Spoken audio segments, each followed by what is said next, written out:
Hello, hello, hello. We are back, and this could be special. This should be, if everything goes well, which it never has in the past, but if it does this time, the ultimate question and answer session. I've only got about 18 or 20 left, and I want to fire these off. So we're witnessing history right now. This could signal the start of the completion of what is likely known to become the greatest intellectual task and accomplishment in the history of Western civilization. So I'm excited for me. I'm more excited for you because you get to witness this. So, and I am humbled. I'm humbled by my abilities. It's amazing how humble I am at my incredible intellectual gifts. Truly humbling and truly incredible. Anyway, my technological gifts and mastery, however, not so perfect. Wow, doesn't seem to want to do that. I got to fix that at some point. Whatever, we'll fix it in post or not. Anyway, let's just get down to it. Let's get down to it, as Casey in the Earth, Wind, and Fire said at some point. Anyway, so we are up to, watch this. Poof. See that? We are up to Douglas Rushkoff. Douglas is a media analyst and documentary writer and author of Throwing Rocks at the Google Bus. Interesting little way that he threw those letters into words and words into a thought that can infect us. Anyhow, Douglas's last question is, was agriculture a wrong turn for civilization? That's an interesting question.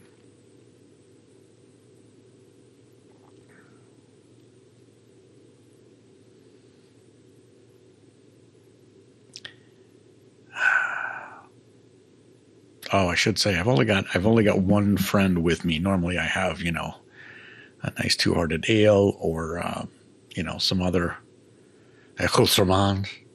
But I only have the twin violins playing their one note, the Tiny Tim tinnitus. That's the only friend I got with me, but I'm still gonna do this and accomplish this because I have a feeling this might turn into a full-throated orchestral movement soon here. So let's get done with this thing. Okay, back to the question at hand. Was agriculture a wrong term for civilization? Well, there's a lot you're carrying, a lot of water that word civilization is carrying, and I think a lot of this question might turn on that. What the heck are we calling civilization? And it's an interesting idea that,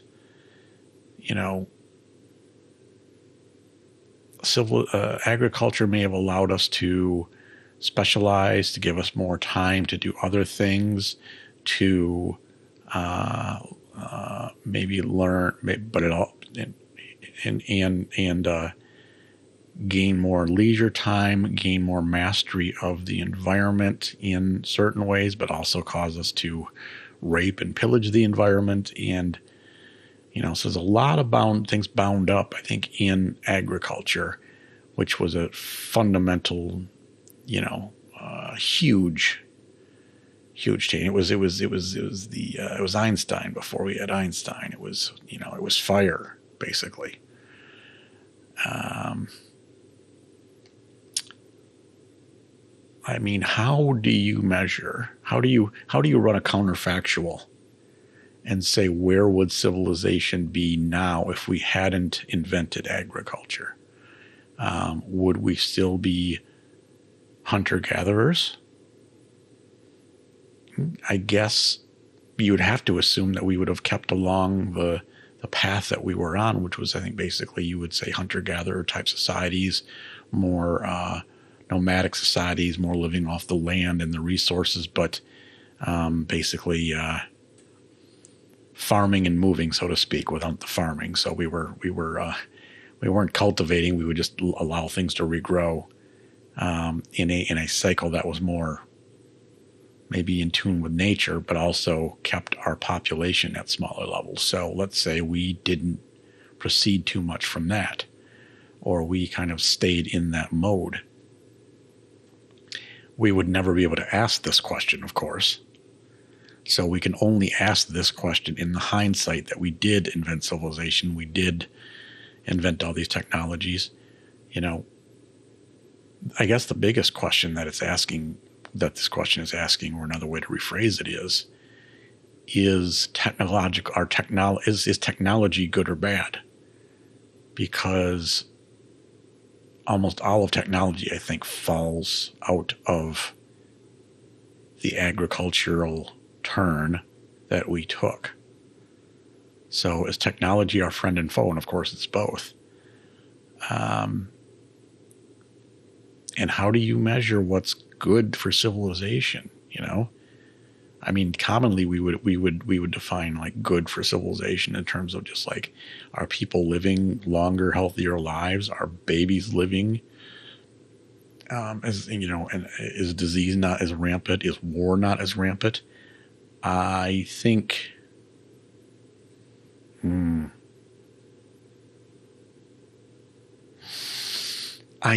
there is pretty strong evidence that all of those things, even including war, I would say, although I could make an argument that war would be less common if there were less people on the planet and therefore less territory needed to occupy and resources. But when you have less efficient use of that territory and you tend to be migrating more and more, you might just be running into people. And just looking at the archaeological and anthropological evidence, I think that war and death by violence was more common in pre-agricultural societies than it has been in agricultural societies. So by the basic small metrics that we would just use to basically say, okay, is this a decent society? Is this a decent culture? Are we progressing along the lines of health, living, not dying by violence, children being, living? You'd have to say that agriculture and the technologies that followed increased our civilization's welfare.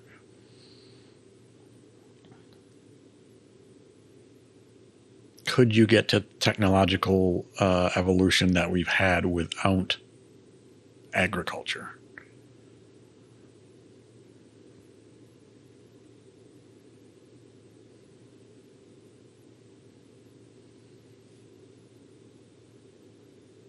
I have a hard time seeing that. I have a very hard time seeing a type of hunter-gatherer, semi-nomadic, or at least migrating type, or at least just,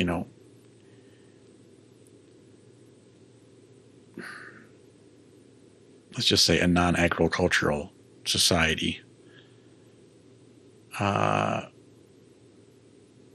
building the type of technology that we have. So I think if you have to say, if you get rid of the agricultural technology, you get rid of the technologies after that. So in retrospect, we would be saying, why does my camera turn off every 5 minutes from filming? And why haven't I fixed it yet or find out what the problem is yet is actually the bigger question. But regardless, here we go. I think you have to say that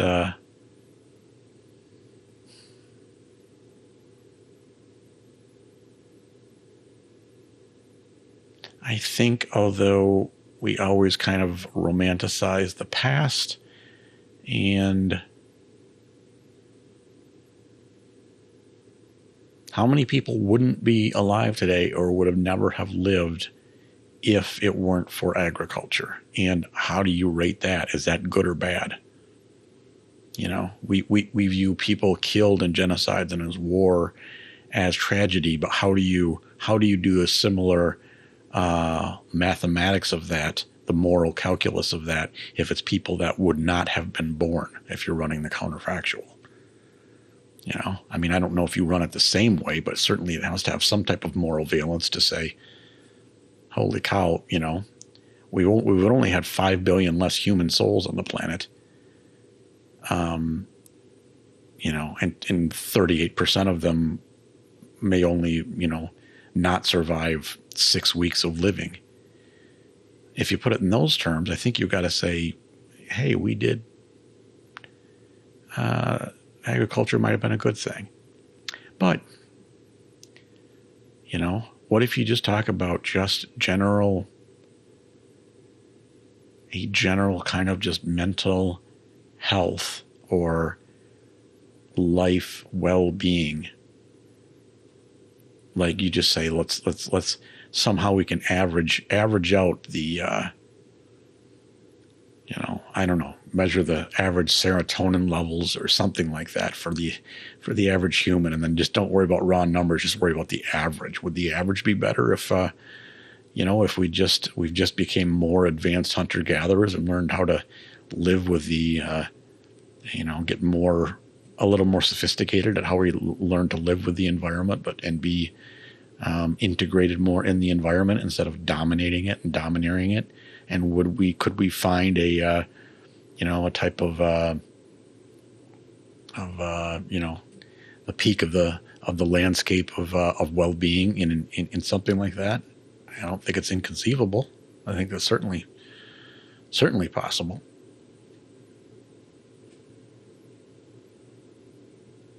But at the end of the day, given advances in just living healthier, physically healthier living, less death in childbirth, less death from disease, less death from warfare, I'm going to say that running the counterfactual tells me that agriculture was not a wrong turn for civilization. And you could even do the thought experiment yourself of kind of like look at some of the Brazilian tribes or some of the tribes that have not been in contact with modernity, or at least don't live in modernity whatsoever. And although we can't know as much about their lives, I guess run the test for yourself. Would you, knowing what you know, would you willingly place yourself back in their shoes or their non-shoes to live a life of ignorance and bliss?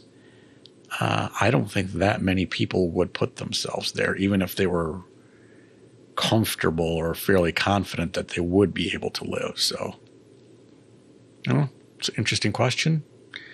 The answer to it is no, but it's a little fuzzy no. All right, next we have turn the camera on. God frickin' A. I'm going to figure out what's wrong with this. Anyway, we have Alexander Wisner Gross. And Alexander, who you don't see right now,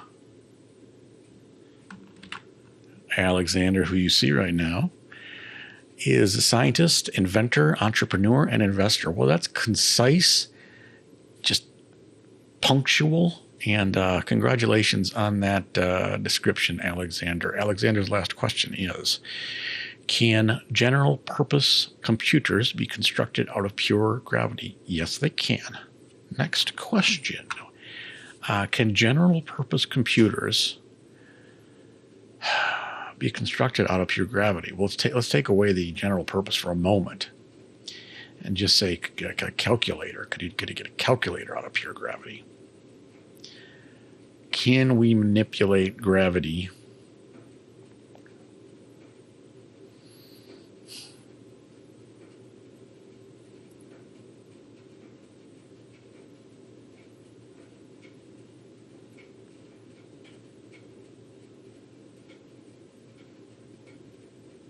just running the formulas through my head real quick, just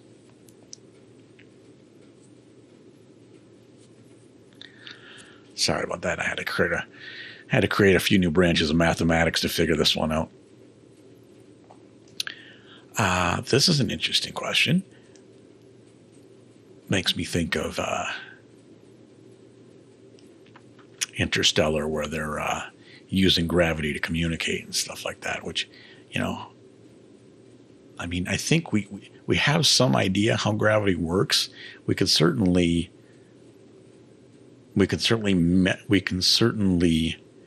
now that we've got LIGO and other things similar to that, where we can use gravity waves and differences in gravity to see, to explore as a type of astronomy. Certainly that portends a future where we can not only use it to see, but manipulate it as a technology. So I can go there. I can go that far. We would need, well, if you only need tiny difference in gravity to create your ones and zeros or your bits or something like that, how much of a change in gravity do you need to measure something as something tells me it's like the smaller the change, the larger the larger the measuring system when it comes to gravity. I might be totally wrong about that, but somehow it seems like something like that. But either way,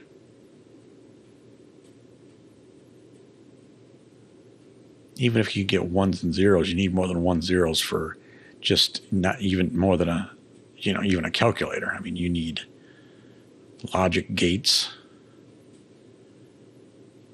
You need input, output. You need logic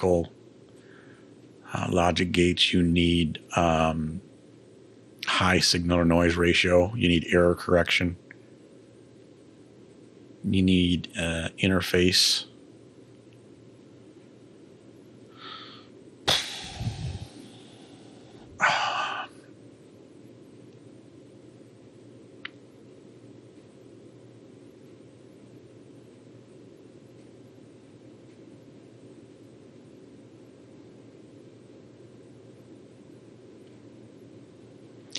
Can you get all that with pure gravity? Well, is that your only?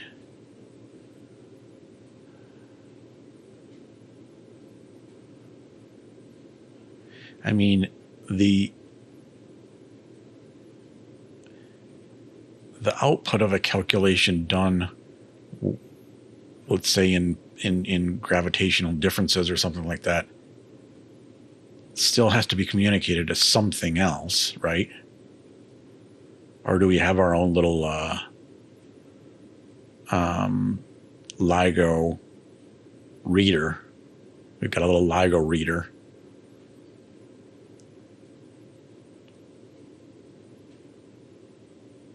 That gives us our Morse code that we turn into ASCII, which we turn into HTML. So, Alexander Wisner-Gross, I see no theoretical or practical obstacles to creating general purpose computers out of pure gravity. I give it 3 weeks. I think it'll happen. Oh, thank you for that. Next we have Evan Williams, who's the CEO of Medium, which I prefer large. Fair enough. Now, Evan's last question is, what will be obvious to us in a generation that we have an inkling of today? The first thought that comes to mind is the inherent immorality, as well as waste inherent in our system of factory farming and how we do that. That may be more like 2 generations, but although it is a little bit known today, but maybe not as widely. I think that'll just, become more, it'll take a bit, may not sink in to the average rancher in Montana as quickly as it does to somebody on the east or west coast. But I think that will eventually become, what's understood. What else?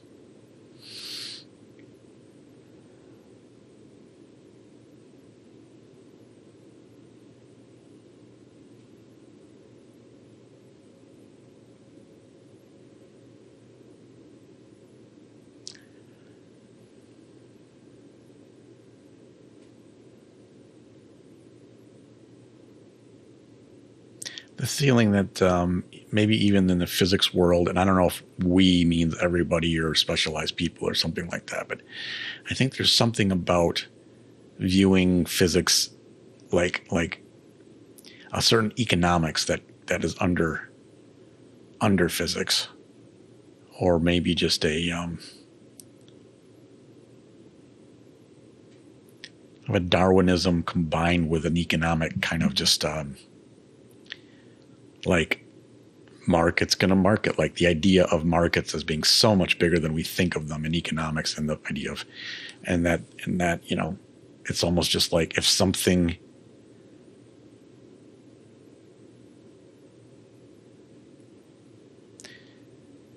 if there is a possibility for a landscape of competition or of differentiation to exist, it will find a way to exist. It's a weird way to conceptualize it, but that I think we're going to have an expanded idea of the power and limitations of markets and their the conceptualization of the idea of markets in much more than how J.S. Mill or Marx would have conceived of the idea of markets.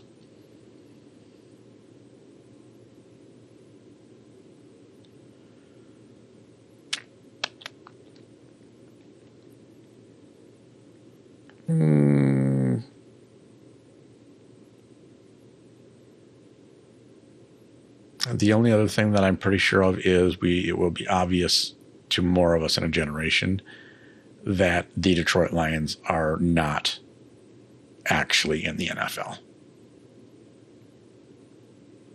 That's just a silly joke that's been played on us by Roger Goodell for over a decade now, but and the Ford family. But that's just it should be obvious to everyone now that the Lions they're not actually in the NFL. They're certainly not.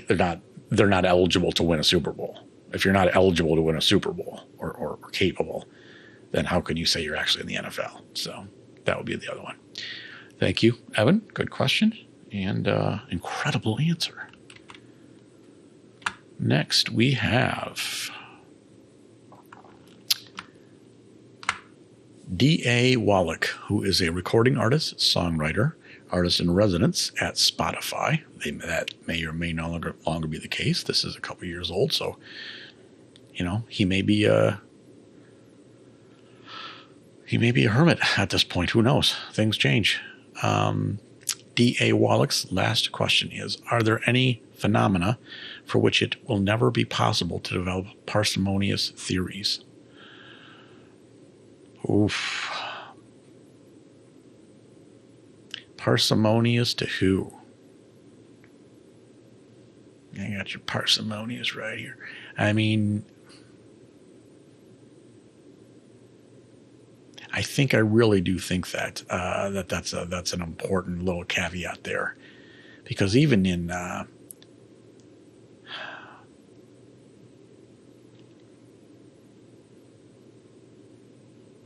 do I?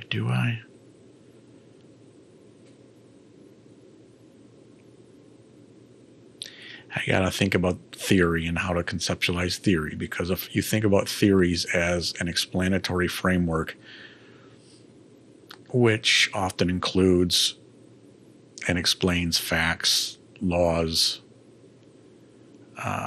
processes, incorporates those all into a higher level explanatory framework for explaining phenomena,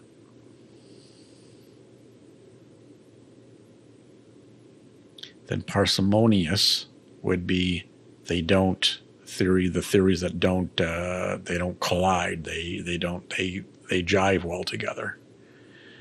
Is there anything like, will we get past the particle wave duality viewing of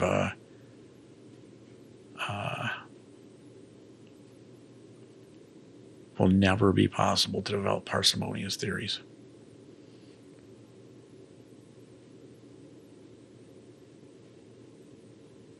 So another way to say this, I think, is there any phenomena for which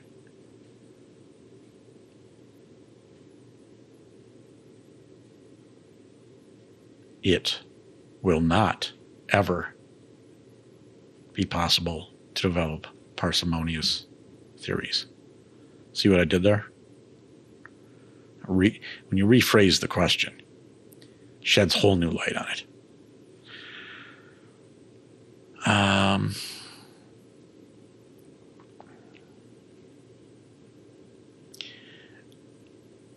I am very, very tempted to say yes, because I am very, very tempted to say that there are some phenomena which we will probably never be able to explain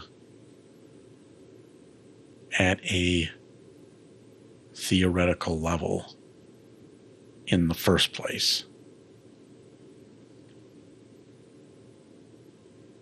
Although that's a little epistemologically dystopian. I don't know if I want to say that, but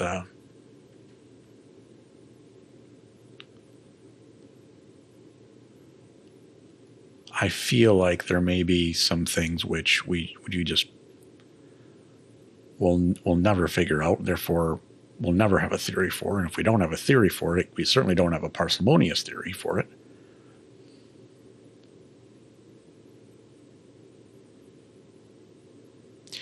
There also may be something about the relationship of the phenomena or phenomenon to the observer. There's maybe probably something that's fundamentally down to the intersubjectivity and that relationship of phenomena to observer, for which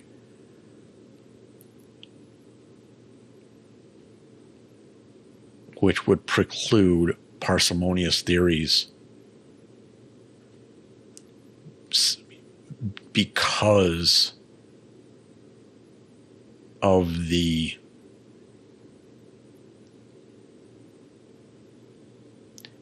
parsimonious theory would require the absence of an intersubjective relationship. If that makes sense to you. It does not make sense to me. These are words. This is the brain. There's a very poor connection here, so I'm not responsible for any of it, really.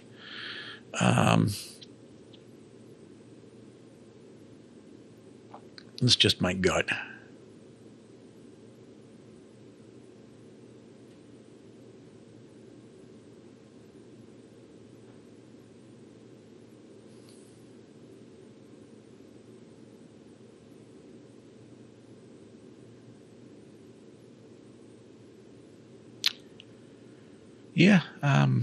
Yeah, my gut tells me that there is going to be and it'll be like almost like maybe it'll be something like we can understand a phenomena or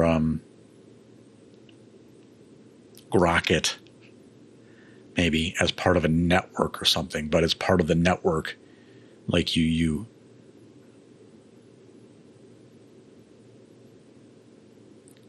it's almost like maybe as like you understand something as part of a network, but then that precludes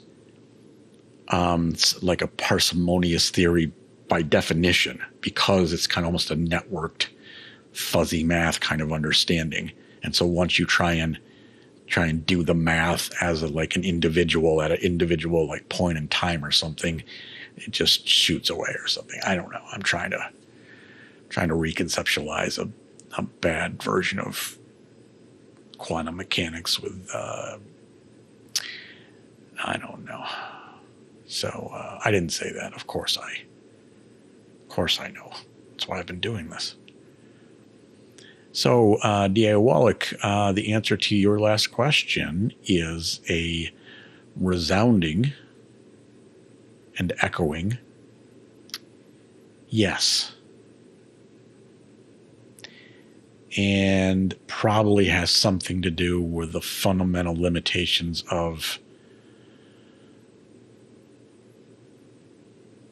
relationships between phenomenon and observer and conceptualizations of space and time in and of itself. Something maybe deeper than Einsteinian, but somewhat similar to Einsteinian relativity is probably going to limit it some way. Even if we kind of have a Cliff's Notes theory of all the phenomenon, we'll probably won't be able to get parsimoniativity among some of it. So, thank you. God, I love words. Words are awesome. Next, Frank Tipler. I believe he was in American Pie, the second one. No, of course not. Is that visible now? We'll try this again. Is that visible now?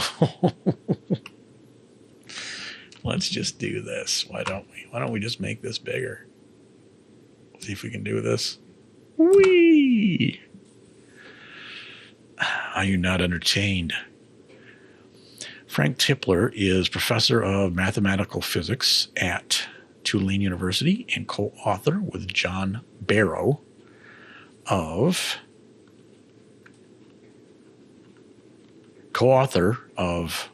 John Barrow of the anthropic cosmological principle. Okay, this should be an easy one based on that explanation, or based on that. Anyway, Frank's last question is: can rational beings such as Bayesian robots, humans, and super intelligent ALs ever reach agreement? Agreement on what, I think, is the big question that is underlying all of that. Like, okay, could rational beings, humans, and super intelligent AIs reach agreement on 2 + 2 = 4? I think so.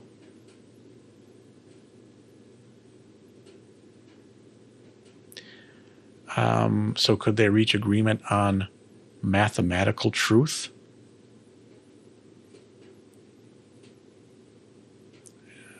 We're going to contextualize it that way, I think.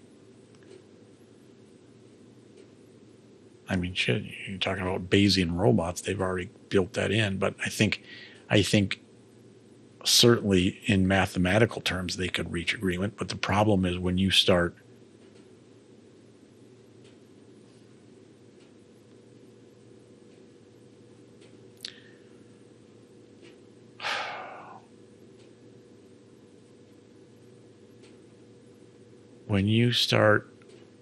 going from just mathematical proofs, from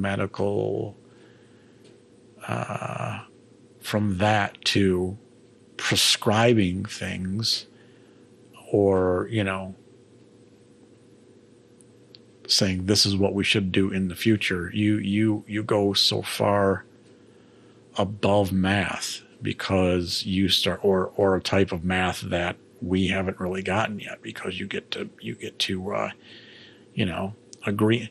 So it's like, okay, we want to reach agreement, because we want a certain outcome. Or we want to, improve human flourishing throughout the universe, or something like that. Well, first of all, everybody's got to agree on the goal. And if you've got agents that have different perspectives, why should they agree even on the goal? Secondly, say they do agree on the goal. Who's to say they're going to agree on the methods, the processes, the whatever to get you there? Because again, differing perspective, differing past, differing all these things build the potential to see, to see many routes to the same peak on a landscape. So I think a big part of this is agreement on what? Second here. We're back. Had a little Ace Ventura 2 moment there, but everything's good now. We're back. Ready to rock and roll again. Back to the question at hand. Literally the question at hand. Where were we? Can rational beings such as Bayesian blah blah blah? We talked about perspective. We talked about subjectivity. We talked about they can probably agree on math, but once you get past math, then you've got, you've got agents with their own perspective and viewpoint, which makes agreement difficult, even if you can agree on a goal. And we talked a little bit about what the heck is agreement. Is agreement 100%? Is agreement enough to proceed on something? Like, well, are we calling it a handshake, or are we calling it 100% like a mathematical proof agreement type thing? Like, oh yes, this is the exact program to be implemented. So there's a lot of stuff in here. Of course, I mean, that's the nature of these questions. There's going to be a lot of these words are holding up a lot of weight, a lot of things. So that's the nature of big questions.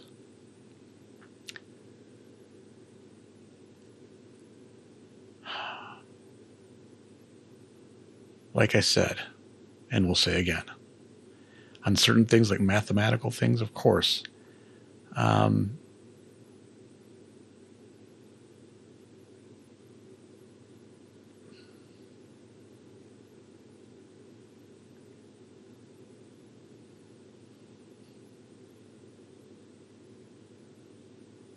I wonder if, I'm just thinking of this because, I mean, there's just whatever. There's this thing, it does what it does. If we'll be able to measure something else, maybe how our technology is helping or how it's advancing or something, by the amount of agreement that, let's say, humans share with Bayesian robots, super intelligent AI, stuff like that. Like, like how much we can get agreement, buy off shared goals, whatever, is can be a proxy for something else or can measure something else. I'm not sure I don't know where I'm going with that. These are just sounds that come out of my tongue makes sounds.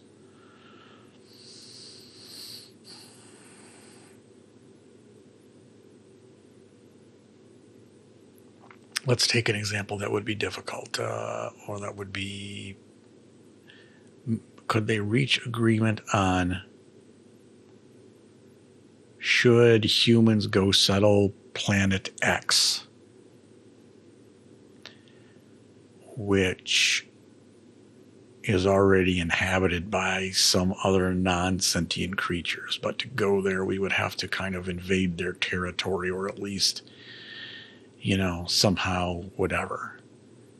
And there would be benefits for whatever humanity and drawbacks, as well as potential benefits and drawbacks for that other system. Could we imagine AIs? Well, a lot of this depends on what you build into the I mean, if I've learned anything, and I have not,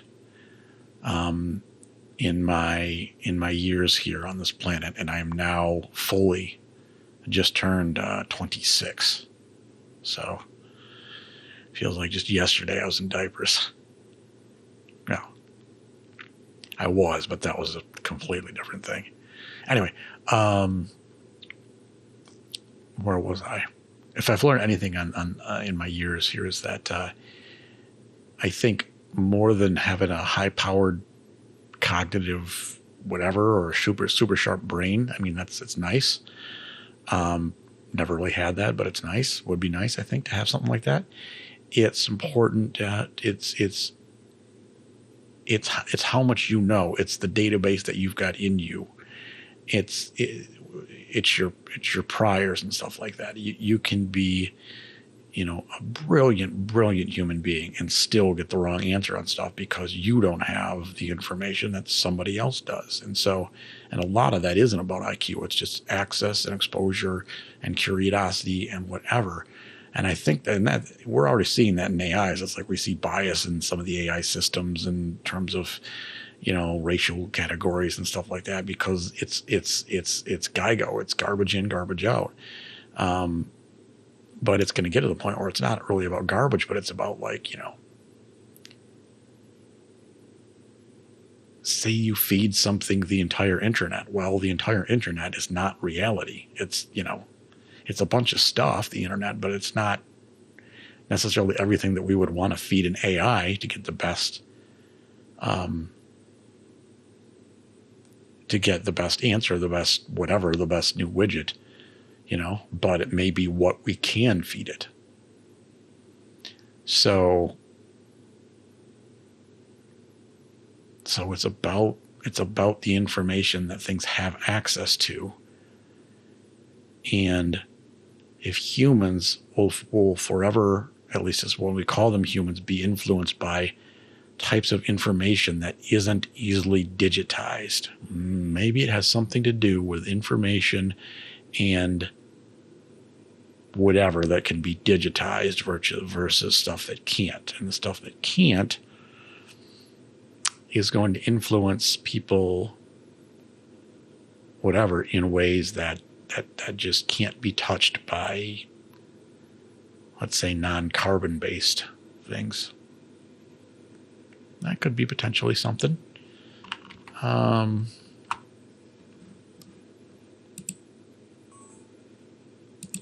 I did at that time. So yeah, so there's something there with those words that add up. There's something to the fact of just, we probably won't ever. It seems like at the very least, if you want different things to agree on something, they have to take in the same information in order to run their algorithms around that information. And if you can't ever get all of the systems to take in the same information, how could you expect them to reach an agreement on the output? So it's an information problem. It's a search cost problem.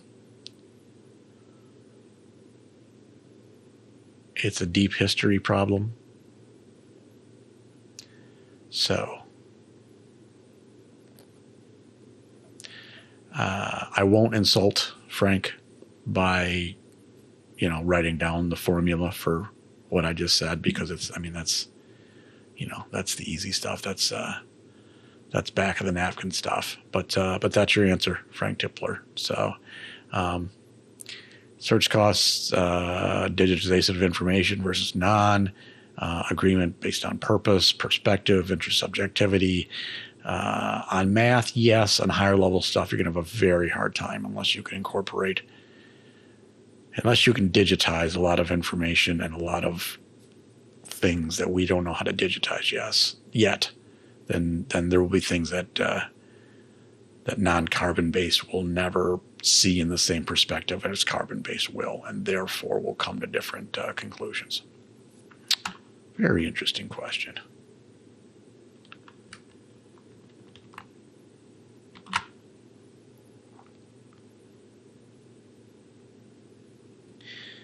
Next, we have 2/3 of a good view, and you just got it in there. I apologize for cutting off 9% of that, Bruce, but we do what we do here. Bruce, damn it. Bruce Schneier. Well, that's not my fault. That's an uncommon last name or first name or arrangement of letters. Bruce Schneier is a fellow and lecturer at Harvard Kennedy School, author of Data and that's a punny title, Data and Goliath. The Hidden Battles That Control Your World. The Hidden Battles to Collect Your Data and Control Your World. Apologize for cutting a little bit of that off, but we can only do what we can only do. I'm a slave to technology and my ignorance of it. Bruce's last question is, can an increasingly powerful species survive and overcome the actions of its most extreme individuals? Well, that's a question. That's a question apropos. It being January, 10 or so, 9, whatever the heck it is, 2021. And we've got extreme, deer head wearing, capital invading individuals. Anyway.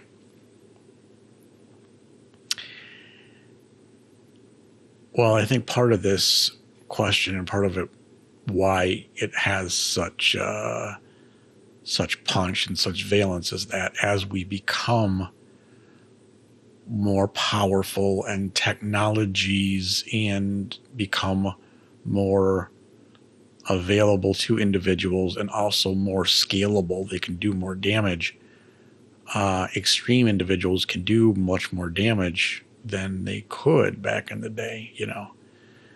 Back in the day, if you're an extreme psychopath, maybe you can kill 30 tribe members or something before the end of you. But I mean, that's pretty much as far as you go. Now, potentially an extreme individual, boom, sets off World War III or a pandemic that makes what we're going through now seem like child's play, or any number of other just absolute astronomical. Hey, chop off California at the like Superman, and make a new at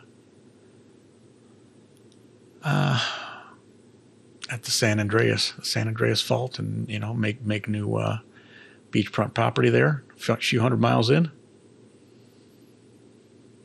So that makes this question real and prescient and apropos and also germane.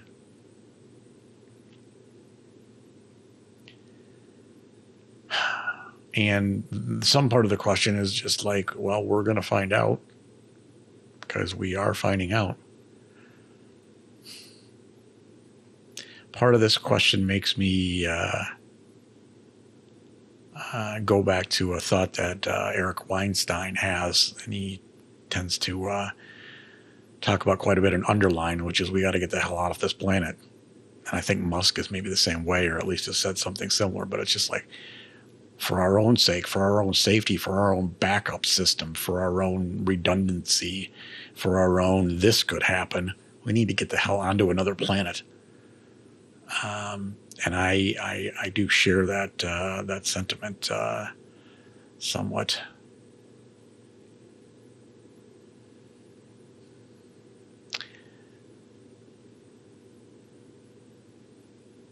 And that actually points me maybe in the direction of the answer to this, which is yes, but we've got to take steps and actions to mitigate some of these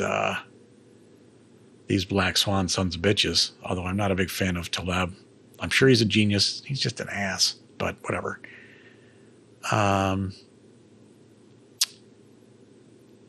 We got to be able to mitigate this stuff. So we need to get off the planet. We need repositories of genetics and, that kind of stuff. We need to build more robust systems that if they go down, we're screwed. We need to build anti-fragility. I'll give them his due. Into those systems, or design new systems that have anti-fragility as basically a core tenet, and just robustness. But I think we can, but we've got to mitigate. We've got to do a lot of mitigating of potential risks. And the problem is, before something happens, we're not. When things happen rarely. But when the chance of something happening is rare, but its consequences are huge, we don't do good calculus as humans. We don't do good calculus, I think that's part of the reason that certain parts of Asia dealt with the COVID much better than North America, especially the USA and stuff, is because they had it before, and they built up habits. They built up, things like that, because it's happened to them recently where we really haven't had anything really bad. So I think that's a big part of it. So I think we can. I think we're probably not doing near enough good job as we should be. I think we need special assemblies of people in bunkers and thinking about this thing and some kind of, frickin', Super Davos, whatever the heck, that are doing this kind of stuff. And I know we have some seed repositories up in like Iceland and Greenland and stuff like that, and other things like that. But what happens to the United States if our electrical grid goes down? And that doesn't seem nearly as difficult to comprehend happening, or as difficult for it to actually happen. Or just say of the East Coast, the electrical grid goes down. It's like, oh shit. Anywho, let's get a little less dystopian here. We want to cheer the kids up, as I know there's a lot of kids watching this, as there should be.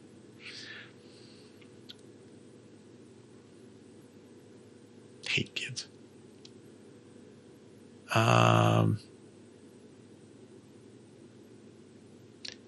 So yes, but we've got to do we've got to do more to mitigate, more to spread out, more to build in robustness, more contingency plans, and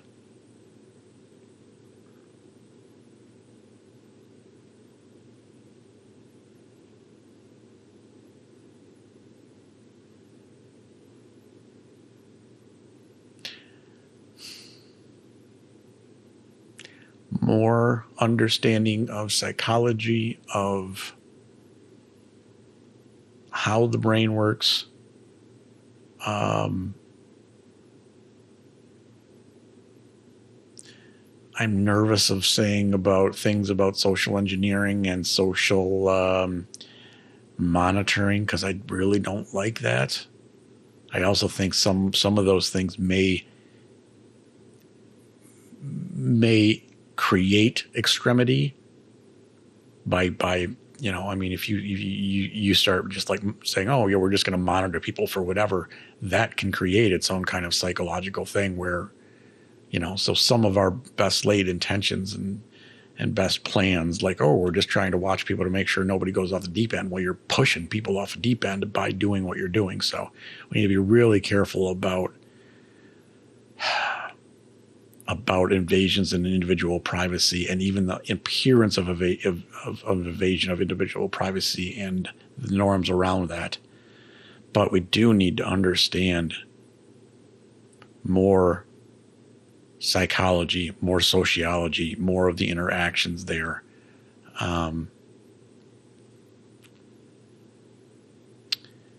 And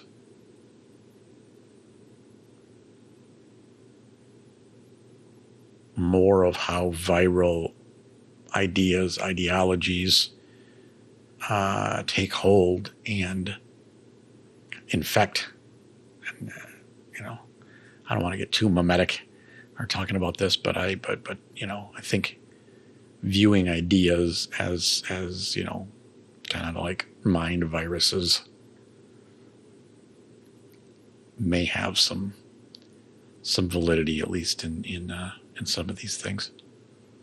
So I would say, Bruce, the answer to your question is yes, but we have to do a lot more than we're doing right now. And one of those things absolutely is we need to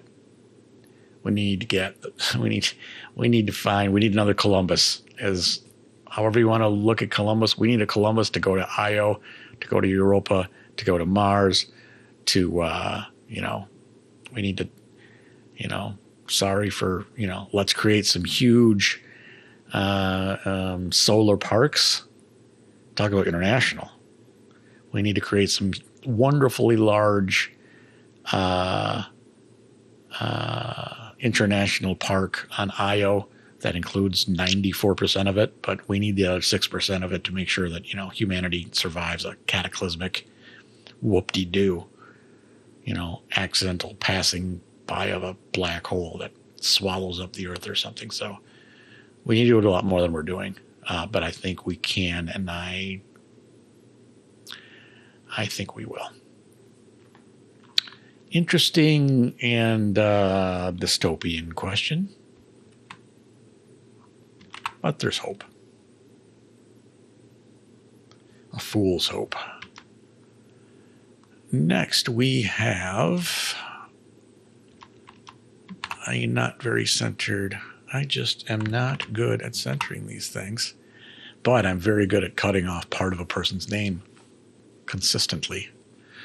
Next, we have Todd D. Sector, who is a distinguished, not just a professor, but a distinguished professor of physiology, pharmacology, and neurology. Wow. I actually probably would need to talk to this guy. This guy's at the locus of all my periwinkles. At the State University of Necenter. State University of New York Downstate Medical Center. Oh, this guy works probably in Brooklyn and lives. He's in SUNY Brooklyn, I bet you. So he's frickin' anyway. I live in Brooklyn. Todd Sector's last question is, will there ever be a mechanistic scientific question that can be asked about the lone individuality of mental life with its particular beginning, middle, and end? I'm going to read that about 9 more times. Might even need a sip of miracle liquid.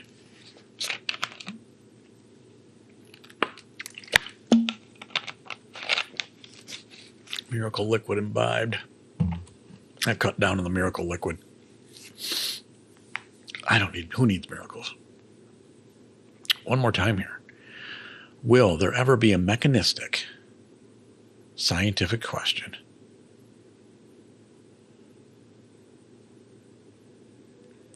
that can be asked by who? Asked by humans? Asked by non-humans? Okay. Mechanistic scientific question that can be asked about the lone individuality of mental life with its particular beginning, middle, and end. I think he's trying to say here, can we get into an individual person's mind and just kind of and ask it like a question or something where we can have a wrench and a tool set or whatever. We can ask a question, Turing machine it out about an individual's mental makeup, about the lone individuality So it's not kind of a societal level thing. It's about a personal, individual psychology, mental life with its particular beginning, middle, and end. I'm really struggling to put this question together. Mechanistic scientific question. So it sounds like, I'm gonna have to assume a few things here because that's what I do. That's what we do here on the show, is we assume. Makes a ass out of you and me, but that's what we do.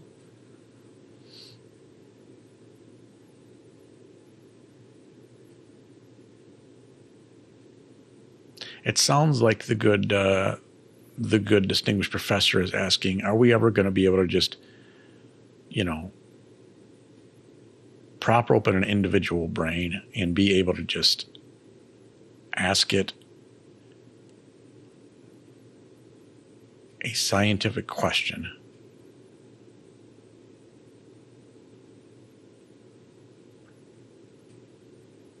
Struggling with lone individuality of mental life with its particular beginning, middle, and end.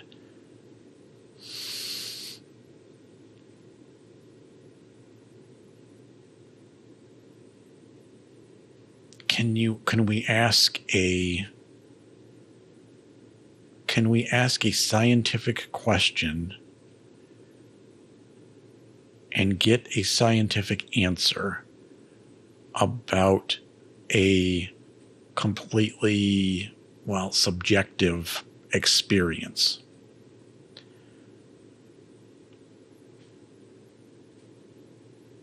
And can that be a tool? Can that be turned into a tool or a mechanism that can just be done, and that we will get a consistent, accurate picture or output, whatever, when we're talking about individual minds? Yes, of course. It's gravy.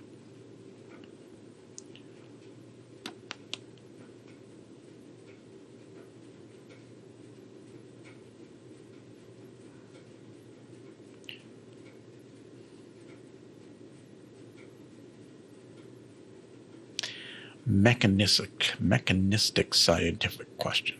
I should probably concentrate a little more on that. What do you mean by mechanistic scientific question?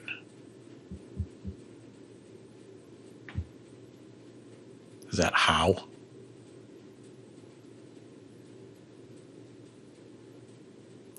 How does this component of your individual mind make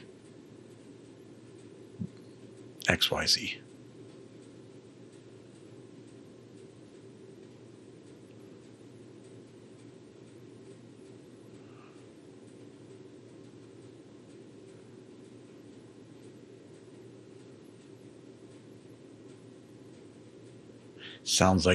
This sounds like another way to say, can the mind diagnose itself somehow? Reminds me of, Westworld, where they go into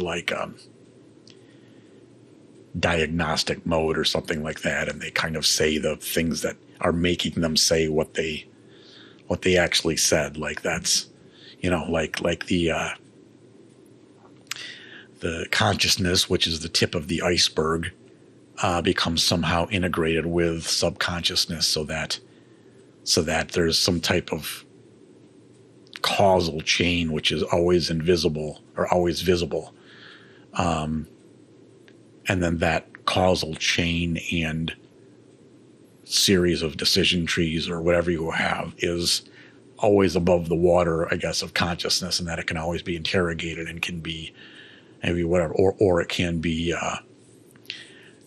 if it's below consciousness, there's some mechanism that can flip it, so it's like, you can interrogate, you can get under the surface and look at everything that built up to that decision or that mood or that whatever, so you can go all the layers down from the synapses in the cerebellum to the frickin', the the hunger growl in the stomach and the hormonal levels and the, whatever other, that whole thing. Could you ask a question that could kind of interrogate that all the way up and all the way down and back and forth, like you would evaluate a software system that had a bug or something like that, and that you could just debug? So could you get the type of debug information on a human mind when you ask it a question like, why did you get this output, to do like testing or something like that? Could you design a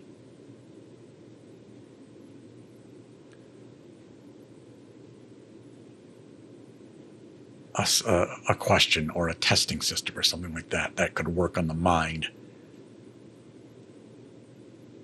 the way you could potentially, because even like if you're debugging software, the problem might be at several different levels that you don't quite know. The problem may be something to do with input. Problem may be versioning, of course. Problem may be different protocols. Problem may be, like, could you get a scientific way to do that with consciousness, individual consciousness, that would just give you the debug? I'm very tempted to say no, because I'm very tempted to say that in a kind of Schrodinger's cat kind of way, you ask that question, it's going to change the contents of consciousness itself.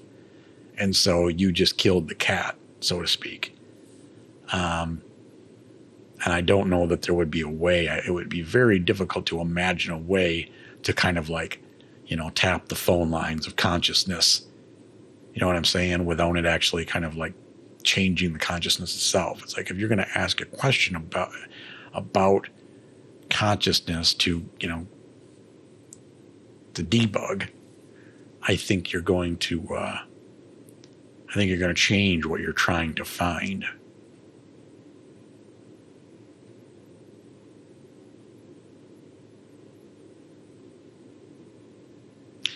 I also think that there is probably something inherent in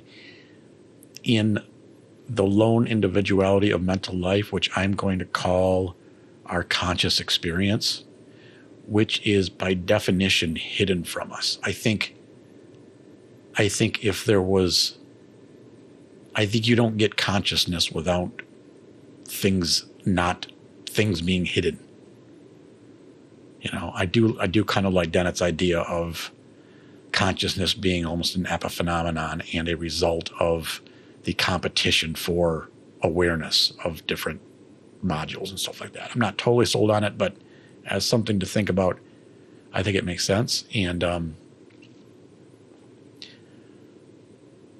I don't think we could actually conceive of a consciousness that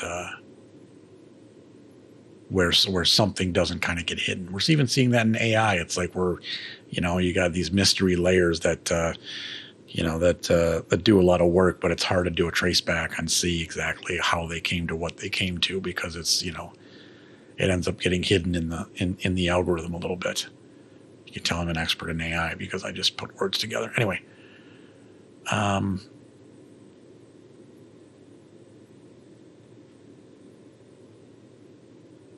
so I'm tempted to say the answer to this, Todd, is no.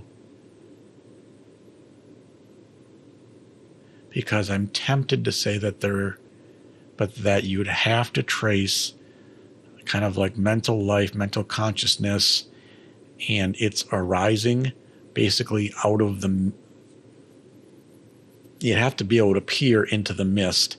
And the mist, I think, is an essential component of consciousness. It's like the basement is mist, and once you can't you can't get below the mist. And I think this question wants to get below the mist. I may be misinterpreting the question. It's very likely, in fact. But how I've defined it, how I've determined it, I think you gotta go with the mist. I think the mist is going to be there, and I don't think you get a mechanistic scientific question that penetrates the mist. And I think this type would have to penetrate the mist. So that is the beginning, middle, and end of my answer to your question. So very, very, very, very interesting question. And again, I won't insult anyone's intelligence by writing down the formula, because it's there. It's in the words, and it's in the words I didn't say. We'll put it that way. It's also in the words I didn't say. It's the jazz of it. So just, you add up what I said plus what I didn't say. That's the formula. Fair enough. Next, we have,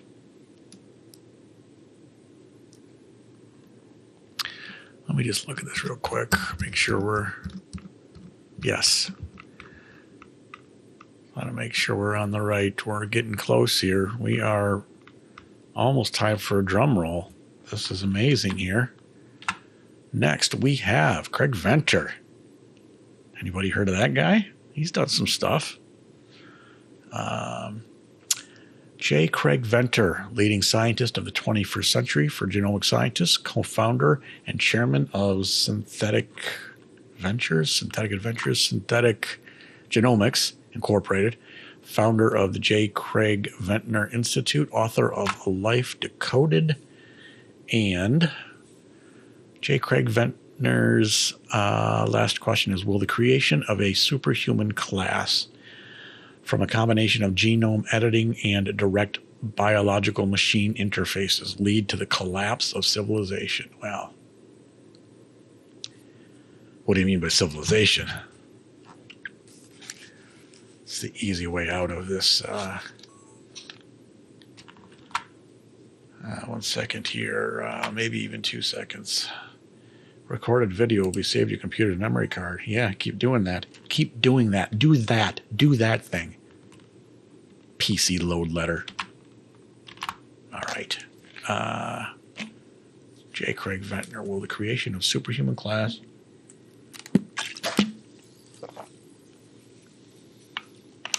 genome editing and direct biological machine interfaces lead to the collapse of civilization? Hasn't it already? Will Mad Max become a documentary? I mean, it's tempting to say yes. It is. I mean, this is the future that's staring us in the eyes. I mean, we can try and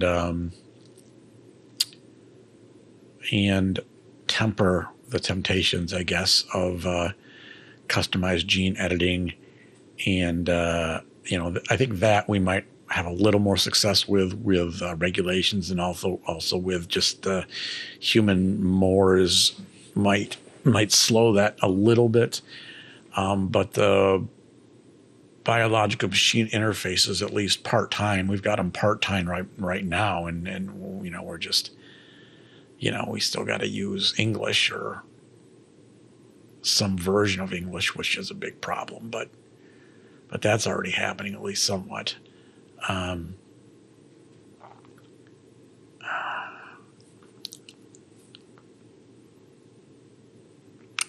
Violin Concerto.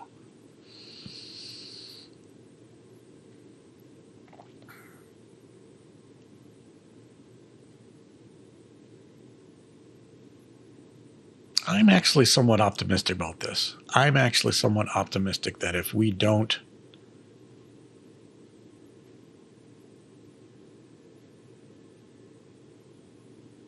I don't think civilization is going to collapse. I think it's either going to go poof and be destroyed, or it's going to continue on, and we may reach new levels of, let's say, class warfare or stratification of that's not really wealth based, but that is like the proxy isn't really going to be maybe material wealth as so much as it maybe just be access to virtual realms, access to technology, that will become like a different sort of proxy for wealth. We may have, I could see having kind of like subsectors of the civilization that have just gone into virtual world, and reality is just no longer interesting. And I mean, that's already happening, and that's part of the do with video games and things like that. I can see a lot of that stuff happening, but I don't see that as a big a threat to end or collapse society as much as I just see kind of like a random, incredibly malevolent, intelligent person with some capability to do great damage to society. I think that's more likely. I think so. I'm a little optimistic, maybe more optimistic than Craig Venter is here about this. I think the creation of superhuman class from this combination, which this is going to happen, is going to force us to re-examine the nature of what is humanity itself, and as a accomplice to that, what we are calling civilization. So I think we will be redefining humanity and civilization in real time as we're changing ourselves. I think that's going to happen. I think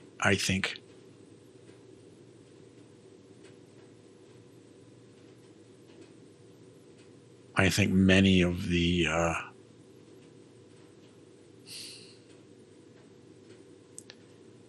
things that hold up civilization, or that are the kind of the bulwarks of civilization, will likely be transformed, be made unnecessary. What happens when, let's just say this happens when energy becomes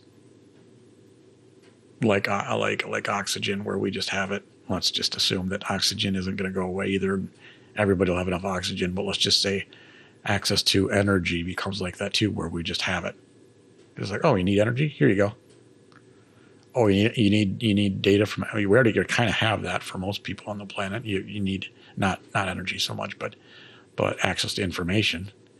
So you take that, you add it to energy, and then you just say, well, if you've got access to energy, then obviously you've got access to food and water, and so you don't compete on those grounds anymore.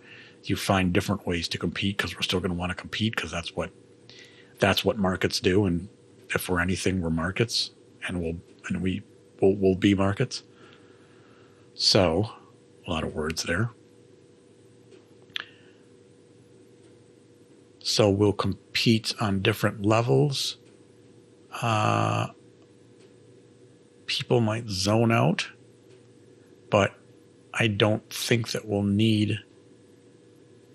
I think we'll be able to have civilization without everybody contributing in the ways that they have in the past necessarily, because technology will have created such ability for surplus that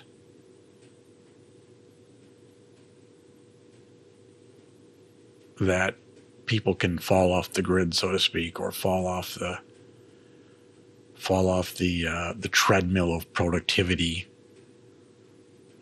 Not that that's necessarily good for civilization, but that could be I'll say it again, a bulwark, love that word, against a collapse of civilization.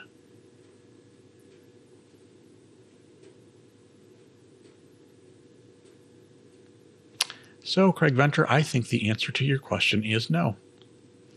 I think civilization will either go poof in something very terrible that we didn't mitigate against, or the things that you're saying here will definitely happen, but we will we'll find a way. We will find a way, and we will redefine civilization. But we will find a way to keep going, and we will.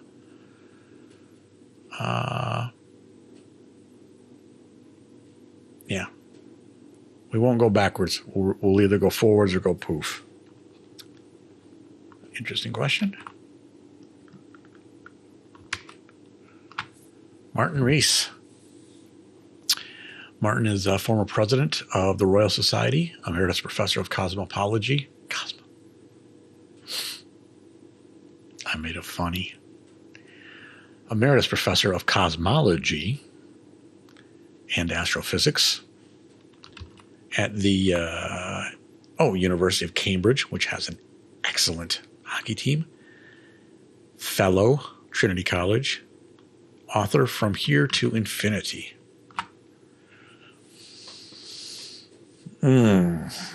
Will post-humans be organic or electronic?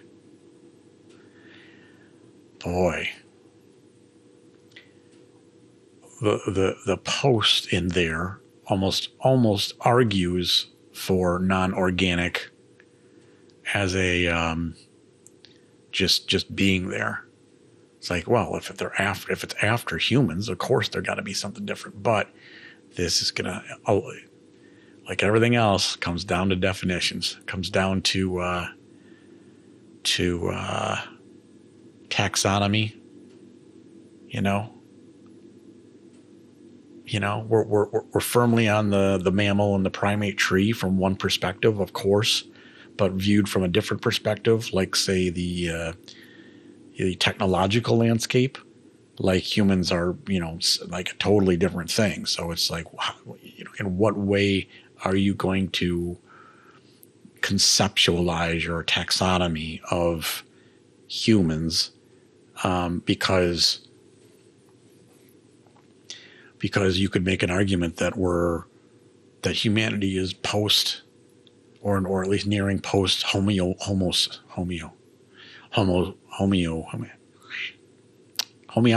is water plus hope, in case anybody was wondering.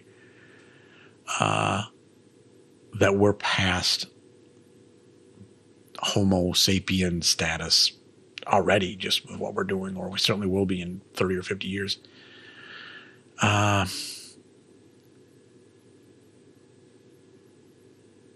is this an either? I mean, he's saying it's an either or, so I guess I can just say one or the other, and that answers the question. But I don't think that that's necessarily the only two options. Although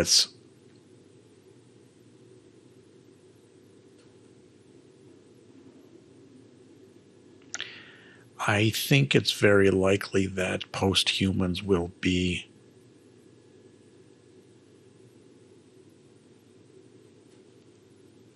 I think it's almost certainly would be a combination of organic and electronic, at least on their way to something else, perhaps. Perhaps there is a all electronic, no acoustic future for humanity, but it would go through a stage of a hybrid organic and electronic chrysalis before the butterfly of nothing but ones and zeros in silico.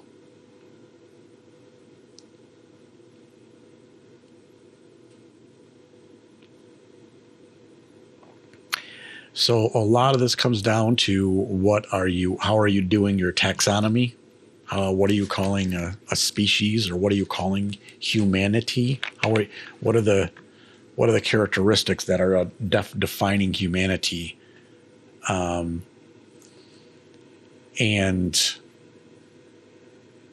can those be nimble enough and descriptive enough, and us have the perspective enough to be able to say, oh, we've changed from being human right now, and now we're post-humans. We got to call us something else. I think that actually only comes with the virtue of hindsight. It only comes that way with real species, and with the virtue of hindsight. We don't really know when two species have diverted until later, when they don't want when we could really see, oh, they don't mate anymore, and they're distinct genomes, but you can't, while it's happening, you can't see it. So I think we'll need the perspective to be able to see. We'll need the conceptualization.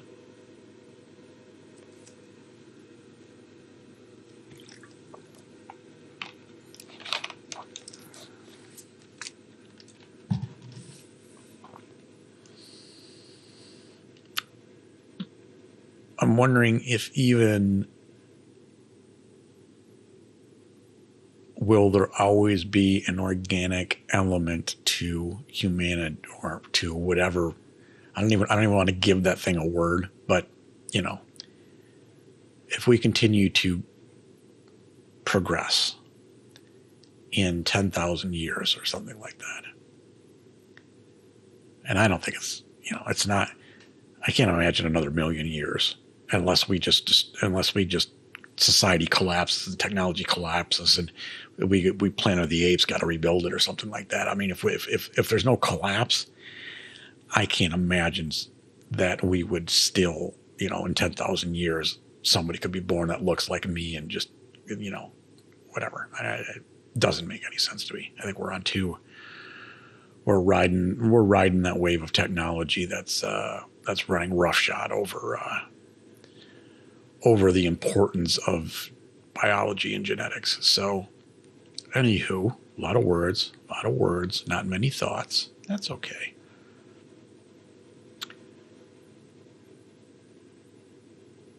Will we have always some type of carbon-based biological core?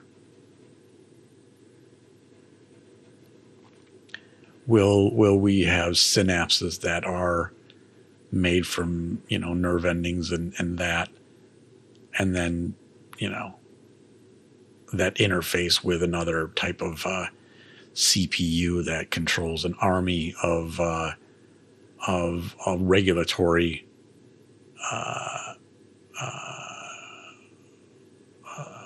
self-correcting, self-healing, blah blah blah systems that just maintain a homeostatic,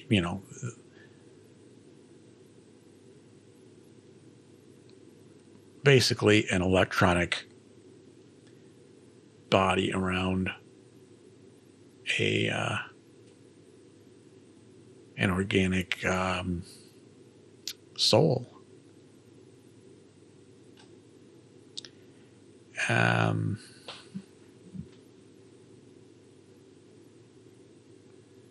Soul's a bad word.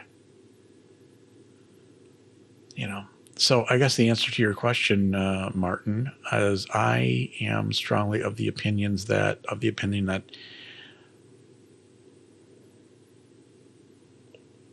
we will, in time, be able to conceptualize ourselves as post-human when we are a mix of organic and electronic. And we'll be able to look back and say, yeah, it doesn't make sense to really call us humans when we were so integrated with technology and with this kind of stuff that, yeah, human doesn't even make sense anymore. But we probably will progress to a point where it is all the cloud, or we all are electronic or something like that. And that will certainly be post-human as well. But I think you'll it's not just like one branch on the tree or something like that. It's a couple branches, or it's a couple taxonomy changes and the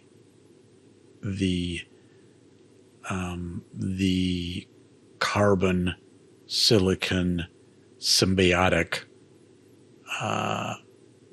era of post-humanity will be a real thing, and we'll recognize it as whatever it is. It isn't Homo sapiens. So that's what I think, and what I think we've already said is correct. So that is the answer. So thank you, Martin Reese. Interesting question. And it's almost time for drum roll. We're getting there. We got about maybe 12 or so left. We're doing this. Next we have, and let's see here. See if we're still. Next we have Lori R. Santos, who's professor of psychology and director of comparative cognition laboratory and the canine cog. That was cut off.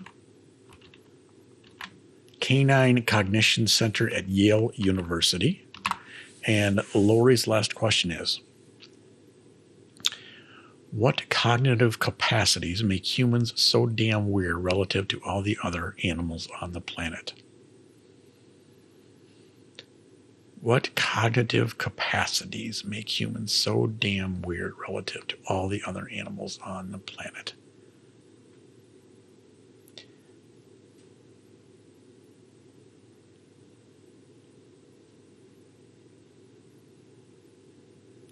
Well,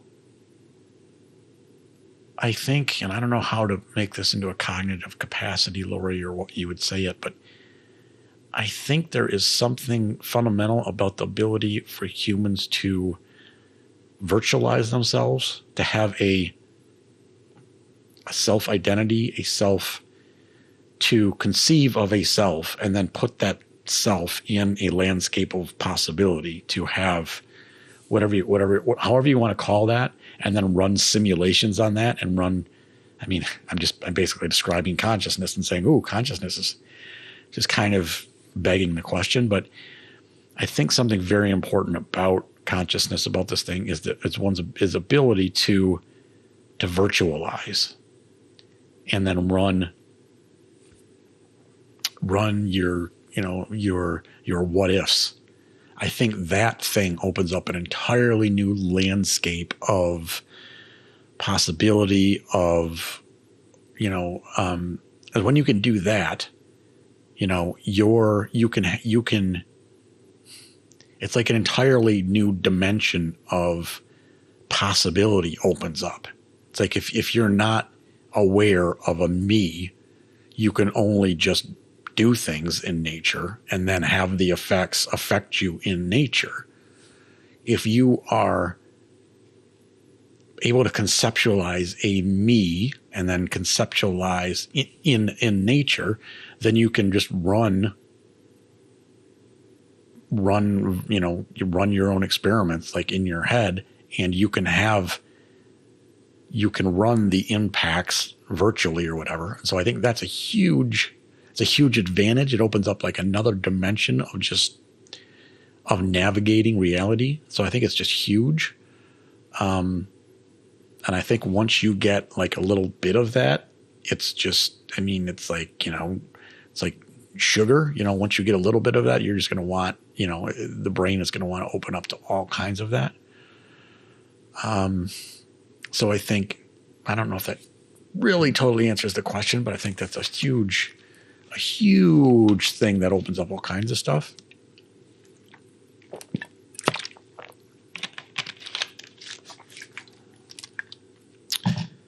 Do other animals have a sense of humor? We see that even babies have a sense of humor.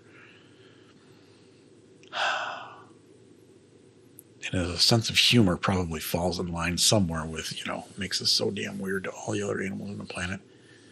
That is one of the things I think that are so out there. Creativity.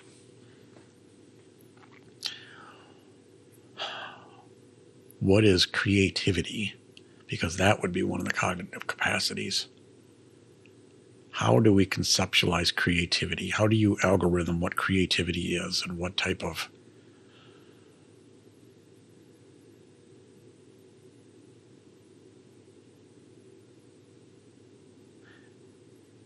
the ability and the awareness or whatever of metaphor is such a huge part of creativity, of humor, of intellectual exploration, of mapping the mind, mapping reality. Like, metaphor is so huge, so powerful. I think that's a huge thing. I want to understand like the mathematics of metaphor. If anybody knows, any of my faithful viewers, of which there are dozens, that's a lie. There are some. That's a lie. I hope to have some. If you know a good mathematical area to investigate metaphor, let me know.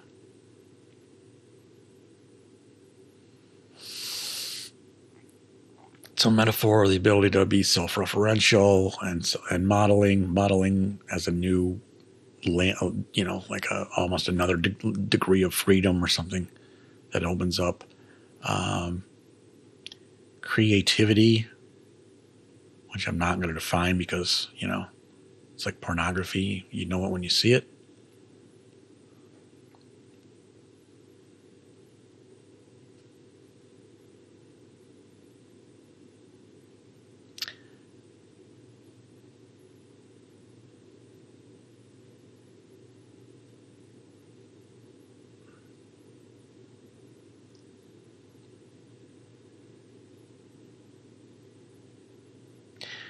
I mean, well, Lori is saying cognitive capabilities, so it kind of already says the point of this, but it's certainly not our bodies that necessarily make humans so damn weird. I mean, our bodies are. I mean, you can tell that they've adapted to have a big brain, and our elongated developmental cycle where we're children, we can't even defend ourselves till we're years old, is so rare that it underlines the point that these big brains pay for themselves. There's such a cost to these big brains, but they have, at least in the past, paid for themselves, or we wouldn't be who we are. We wouldn't have got here if it didn't pay for itself. So in addition to making us weird, it has made us successful. So is there something that we could say about weaving together weird with successful that sheds some light on things? I'm sure there are. I'm not sure of anything.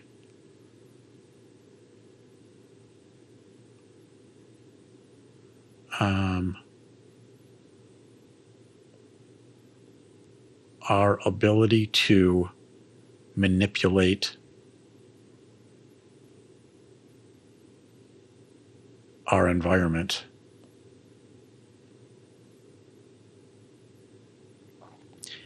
our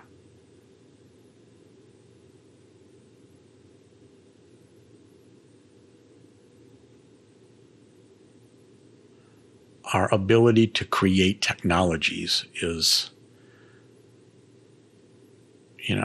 huge. And I guess that goes back to creativity, but just like technologies, what are the cognitive substructure, or, what makes us able to create technologies? Because that's huge, or at least larger than average.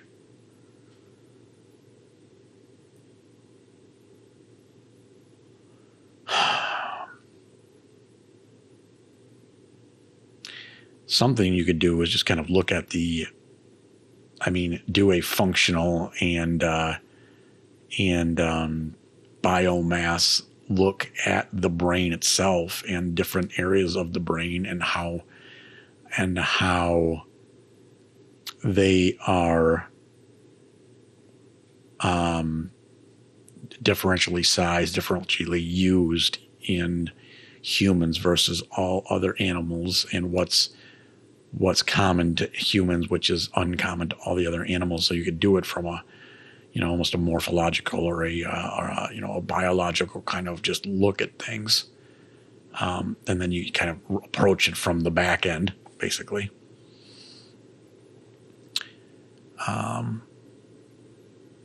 Or approach it from the bottom up, approach it from biology and the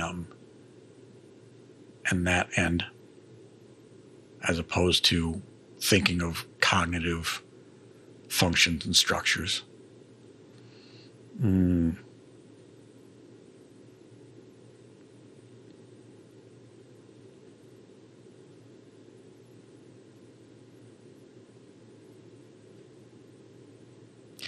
How does the corpus callosum function in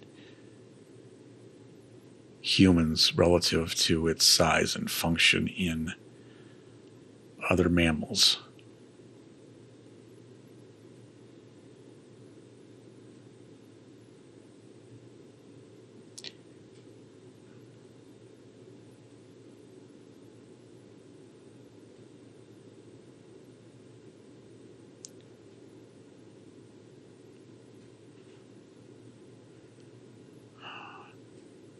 How is our sense making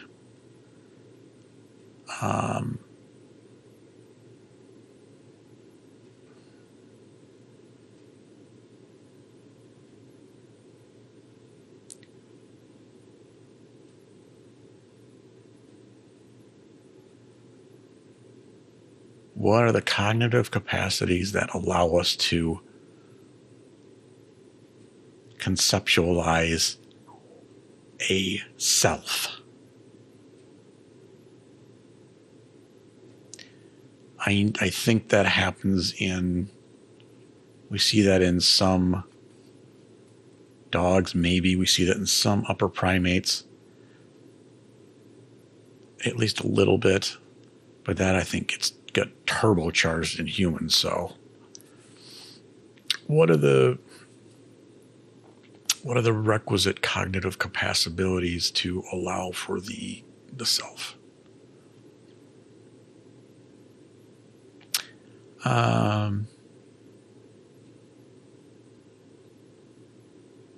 So that's my answer, Lori, along with, humans aren't weird. Animals are weird. Come on. Humans are just boring. Animals are weird. Have you seen an alpaca? So thank you for that question, Lori. And next we have Leonard Susskind, who is the Felix Bloch Professor in Theoretical Physics at Stanford and author of the Theoretical Minimum. The Theoretical Minimum, see if I can just guess the last. The Theoretical Minimum sentence that makes sense for me to say right now. The Theoretical Minimum series. Series. Leonard's last question is there a design to the laws of physics, or are they a result of chance and the laws of large numbers?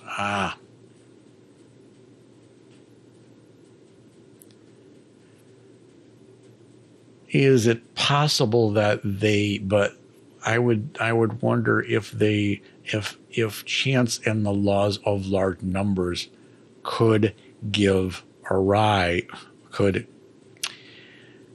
an arising of a design of the laws of physics. Like, could these be combined? Could there be some type of universal Darwinism at the level of physics that, as a result of chance, would select for laws of physics that have a design, or that I don't know if I'm even saying this right, but he's saying that is there or are they? Well, So I can just answer one or the other. I would say my gut, and I know when I say my gut, I say I've got the math. I just don't feel like writing it down because I get a little bit lazy sometimes. And I want to let other people do some of the work too. My gut tells me that it is the result of chance and the laws of large numbers.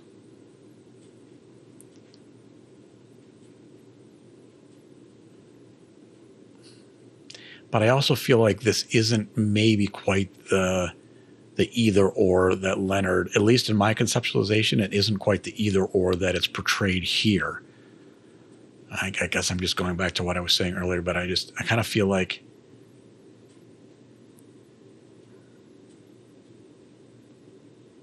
that the result of chance and large numbers and some type of just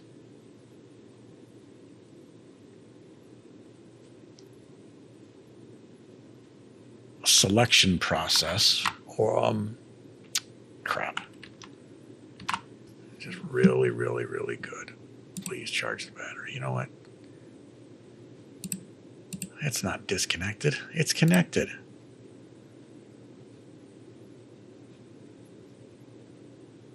Whee! How about, hey, how much magic are you? How much magic are you? I want to be here in my full glory so you can see the fact that I haven't cut my hair in 7 years. I'm going full Kaczynski here. I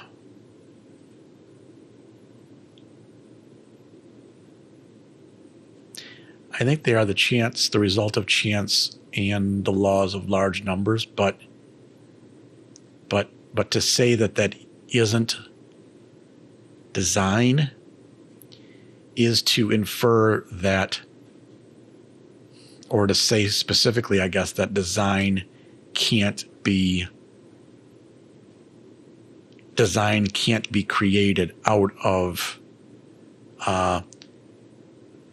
a incredibly, basically randomness with some type of selection factor can create design. So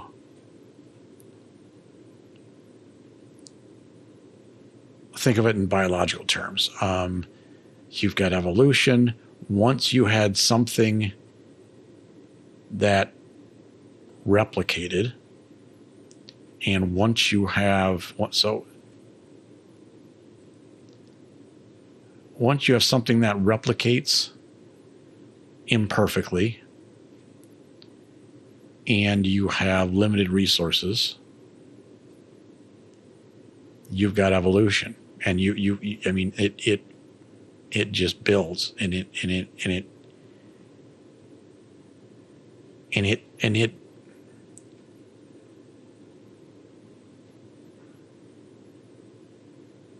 is it fair to say that those simple parameters build larger scale design in biology? And so a very simple set of chance and large numbers can, in a very similar way, build design rules for physics. And am I really saying anything different than what he's saying?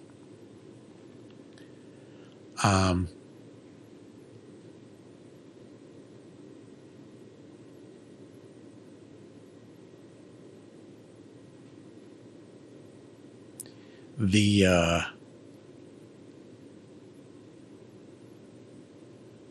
artist in me, or the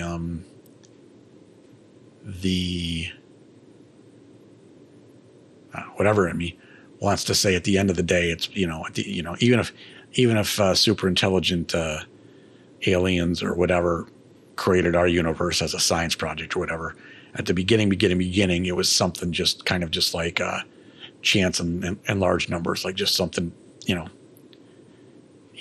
was nothing. There was nothing. There couldn't have been nothing. Probably there couldn't have been nothing. Haven't we determined that there could not have been nothing?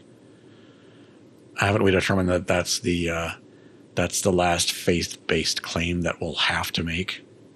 Yes, we've determined that. Nothing is impossible is the last faith-based claim that we will always have to make, probably. Therefore, if nothing is impossible, something is inevitable.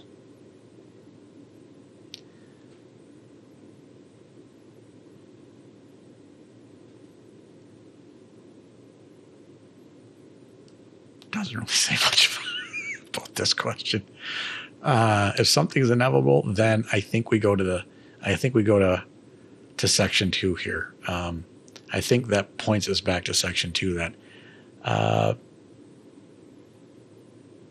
but I don't want to say that doesn't mean that there's a design, because I want to say that chance and large numbers can build design out of the raw material of chance and large numbers. I think that's what happens. Whether you want to call that, how you want to conceptualize that. I mean, it's not top-down design. So I don't know what you want to call that, but that's my answer. And I'm sticking to it. Okay. Next, we have, thank you, Leonard Susskind. Next, we have Michael Shermer. Michael Shermer is publisher of Skeptic magazine. I have read a copy or two of Skeptic magazine. The centerfolds are always amazing. Michael Shermer is also a monthly columnist at Scientific American, presidential fellow at presidential fellow at, I can't guess the rest of that. Oh, Heavens on Earth at Chapman University, and author of Heavens on Earth. Michael Shermer's last question is, would you like to live 1,000 years?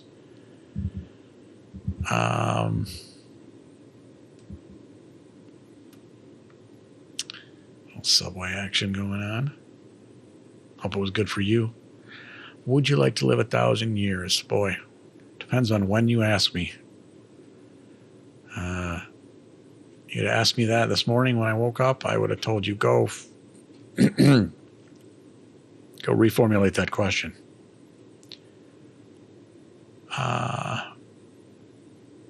That depends on the nature of the 1,000 years. I want to say yes, because that would be interesting, but what's that 1,000 years like? Is it being 90 for 912 years? Don't worry about the math. Are you continuing to learn new things, be challenged, and take on new identity? Are you what's the quality of the 1,000 years? I mean, I initially want to say, yeah, that'd be great, but what's the 1,000 years look like? Also, what does living 1,000 years do to? Does that mean you get to have kids for 1,000 years, or does that mean I live 1,000 years but my kids die? If I had kids, do I watch do I watch 12 generations of my siblings grow old and die? Because if it's just me, or does everybody live 1,000 years? And then it's not necessarily that different, maybe. My initial gut says, yes, it would be interesting. If it was just me, like I'm the lone, that's living 1,000 years, I probably should say it would be less interesting. But for me, because I'm such a kind of a loner in the first place, I think it might be more interesting for me.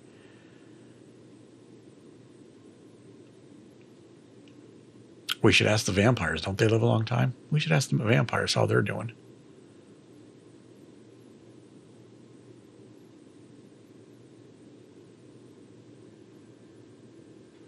What about if for 500 of those years, I'm the only one left because everybody got poofed in a frickin' nuclear explosion or something.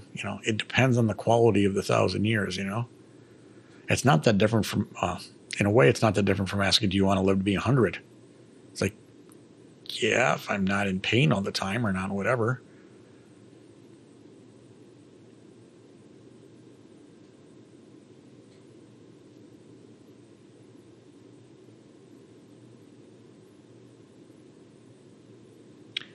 I'm going to assume that the quality of life in this 1,000 years is fairly decent, and I can continue to communicate with other extant humans, and I will be able to challenge myself and explore new things and do things like that. And in that case, especially probably because I don't have a family right now and that kind of thing, I would say yes, I would like to live 1,000 years. So the answer, Michael Sherman, to your question is yes, I would like to live 1,000 years. Thank you for making an answerable question, even though I've answered all of the other ones correctly and completely. This one was a little easier. Next, we have, I know this name, Richard Thaler. Richard is a father of behavioral economics. Recipient of the 2017 Nobel Memorial Prize. I can't wait till they rename the Nobel for, me and this thing. I'm just, applications are still open for new naming concepts or things like that. And you know what? We might even keep the Nobel and just have another prize for what I'm doing here. But you've got good suggestions for names. I think there's probably another week or two before this thing blows up, and it'll just be given the name by the crowd. So if you want to have dibs, get in this now. Anyway, Richard Thaler is a father of behavioral economics, recipient of the 2017 Nobel Prize in Economic Science, having problems with English. Director, Center for Decision Research at the University of Chicago Graduate School of Business, and author of Misbehaving. That's a large descriptor.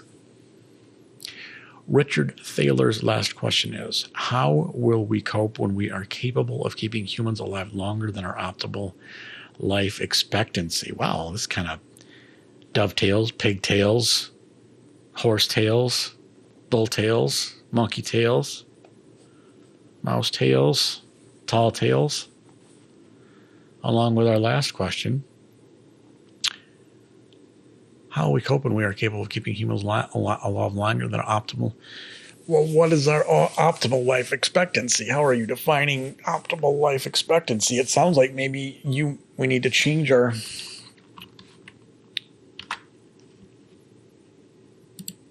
our conceptualization of optimal life expectancy, because we can keep humans alive longer. And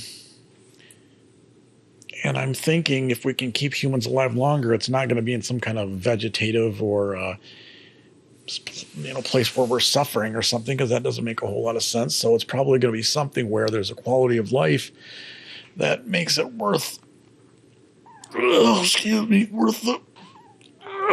the living. So in that context, I think we might need to rethink optimal life expectancy. Optimal for who? Optimal for the planet. I think we should take the planet into concern, but I think we can do that while still living longer. Optimal for our integration into society and into the ebbs and flows of procreation and that kind of stuff, and how we fit in with children and how that whole system works. Okay, that's another thing. Optimal for maybe decreasing productive capacity as we get later in life and are taking more from the system than we are giving. that could be another way to define it. Maybe the simplest way to define optimal life expectancy. But we've been coping with that probably for 40, 50 years, right? In certain aspects.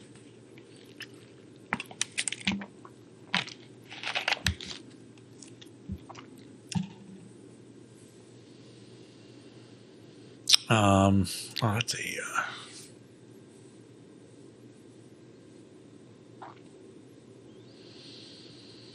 I let my hair follicles do what they want. I don't try and manage them. I just leave them to their own devices.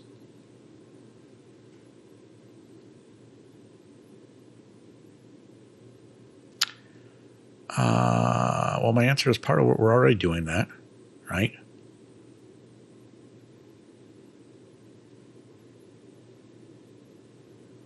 We're also, as we get more information on how the brain works and preventing cerebral decay and synaptical degeneration and that kind of stuff, and we figure out how to hack the telomeres, we're going to be able to keep humans capable of being productive, economically productive for longer, whether or not that. So could another way of saying this being when our psyche, our cells, or whatever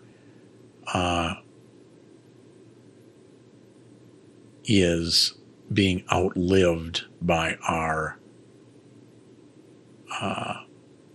by how long we are alive. So there becomes the real friction is almost could be a type of inner friction between the way our inner conceptualization, our inner psychology defines life and a productive life and the ebbs and flows of a life and when the life should kind of go, and what we're able to do with technology.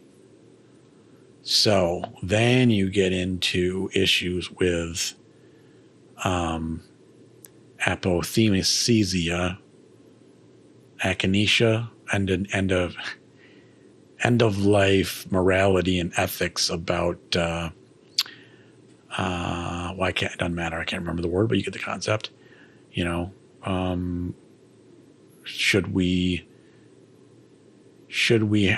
we going to have to? I think we are. I think that's just the way it is. Going to have to work on reconceptualizing end of life and ending our own life and just rework that whole moral and ethical framework for how we do that kind of stuff and not shame as much, the concept of like the Inuit that goes and walks off at the end of the day because they're not productive anymore or something, like, or just if that's that probably needs to be reimagined as a decision that's viable and that makes sense and becomes part of our moral framework. That is probably the biggest way that we will have to psychologically and sociologically adapt to technology that can keep us alive for a lot longer is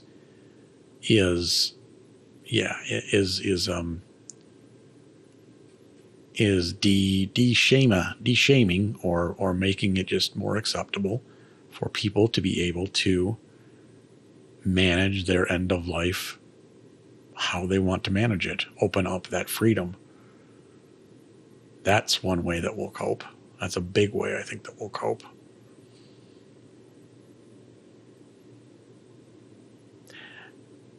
The other thing too is the $1 trillion market that I've invented too, is that there will be some point where our ability to virtualize and put our mental self into some version of the cloud is outliving our advances, carbon-based advances to keep us alive or keep us in good shape or whatever. So there will be the incentive, the market creation for some type of, oh, just put grandma up in the cloud while she's kind of degenerating, or even if she's kind of like physically passed away. So there will be that thing too, which we will have to navigate. And that will also lead to the rebirth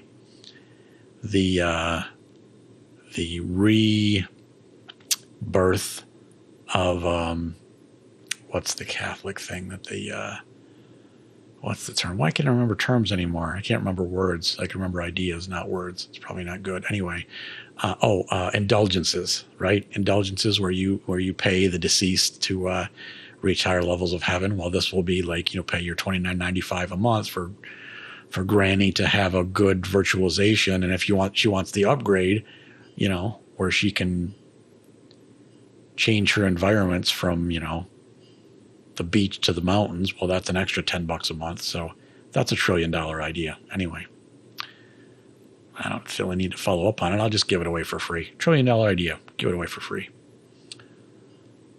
That's going to play into this, certainly. I'm just going to put a patent trademark around that, because that's all you have to do to keep an idea to yourself, right? Or to make sure. 1 second here. 6%. I think I'm going to finish this and then change batteries because energy isn't free. So Richard Thaler, the answer to your last question is one big thing is we're going to reconceptualize and redo the ethics of end of life and our abilities to take our own end of life and manage our end of life.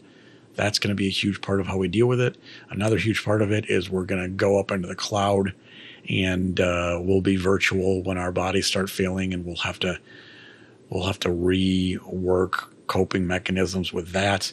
And there might be a time there will probably be a time when we don't ever really say goodbye, because there's some version that survives in silico when it's no longer in utero or in vivo, but it's in silico, and we're going to revive indulgences and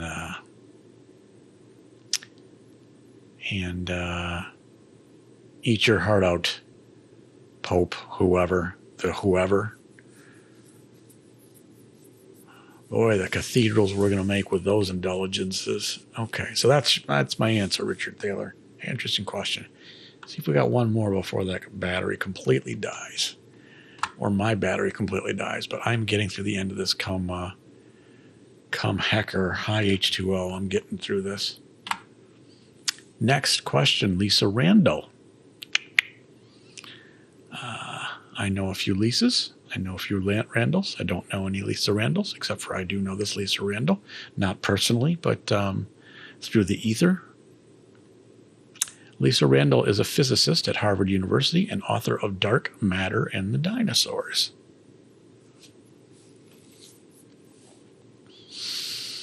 Which sounds like a tribute rock band. But anyway, how far can we extend our human limitations to more fully grasp the nature of the world? How far can we extend beyond our human limitations? Which sounds like, what are the tools and technologies that we can create to, what are the new types of what are the new LIGOs and the new, the new types of, what are the new ways to look at radiation and wavelengths, and how can we measure, how can we really conceptualize the brain and what's going on in the brain? Because the brain is so freaking, probably stuff, there's probably some stuff going on at quantum levels that we need to understand at the brain, that at least are determined things that go on in the brain. Or sounds weird to say quantum and then determined, but you know what I'm saying. How far? That's 60 yards. About 60 yards. So that's the answer, but I'll expand a little bit. Well, if we can extend them, then are they really beyond our human limitations? I mean, it sounds like I'm playing with words, but I mean, you talk about a little bit, humans are maybe the tool using apes, or the tool creating apes, the technology creating apes. So, this goes back to kind of what you want to conceptualize or talk about humans as. What's your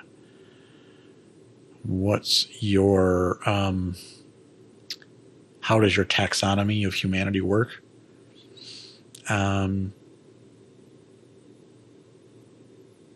Because if these are just kind of like extensions of technologies and new technologies, and they're built by humans, they're kind of natural in a way. I don't want to get into that debate. We'll be here all night. How far? Pretty far. We've gone pretty far.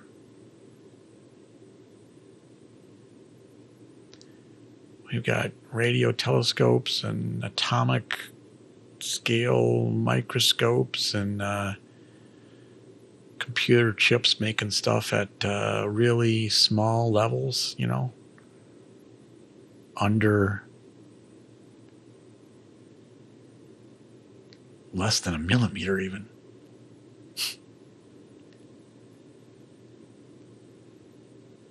To more fully grasp the nature of the world. Well, what's the limit? Where's the mist? Do we keep pushing back the mist? Does the Planck length give us the mist? Is that the mist somewhere? Is that like we can't go any further because there's no causality under the Planck length? And there's no tool, there's nothing to get under that.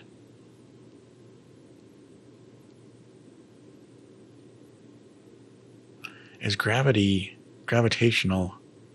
I mean, I know that works on huge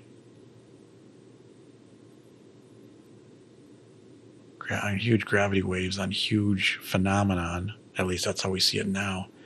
But is that limited by the Planck length? I mean, does that even make sense? Because you're talking about like black holes. These are just words. It doesn't matter. How far can we extend beyond our humility? I've already said about 60 yards, so we've got the answer, but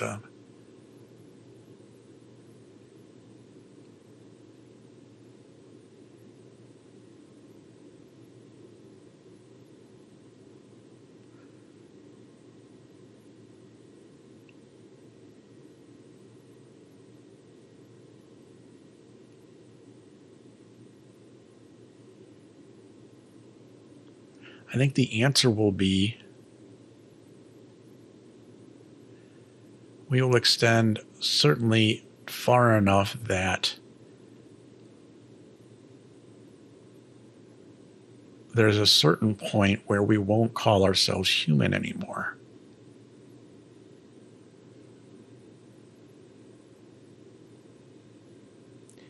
I think because we will have integrated with technologies that are not human, that will allow us to more fully grasp the nature of the world. But that integration with other technologies will lead to, and this is kind of going, there's a theme here to this set of questions, to a kind of post-humanity, which is a combination of in vivo and in silico, symbiosis. And I think we're I don't know how much it's going to make sense to call us human at that time. It will be our reach exceeding our grasp due to our symbiotic relationship with technologies and with basically, it's like, okay, we've got our, and we're some of the way there already, you know, with even just access to all this information and with wearable stuff and with, you know, we're getting there, but it's just like, okay, you've got sight, you've got smell, you've got touch, you got tusk, Fleetwood Mac, baby. You've got touch, you know, you've got hearing, and then we'll have more interfaces with whatever, you know, digital technology, digital feed, digital input, blah, blah, blah. So we'll have, you know, multiple interfaces, and we'll probably have something implanted in the brain to kind of correlate that or bring it in or whatever.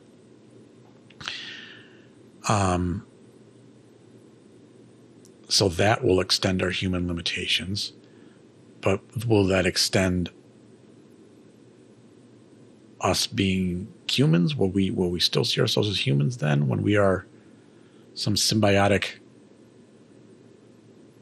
you know? How about when we have more, let's say, digital interfaces into our consciousness than we have organic interfaces? When there's more digital senses than there are organic senses, will we still be human? Even if we're still running around in somewhat the same body, but we just have like more of our awareness is centered on interrogating data, sense data that came from a digital source.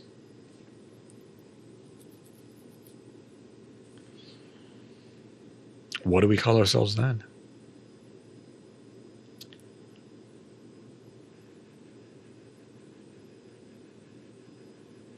So, Lisa Randall, the answer to your question is I think we can extend very far, 60 yards to be precise.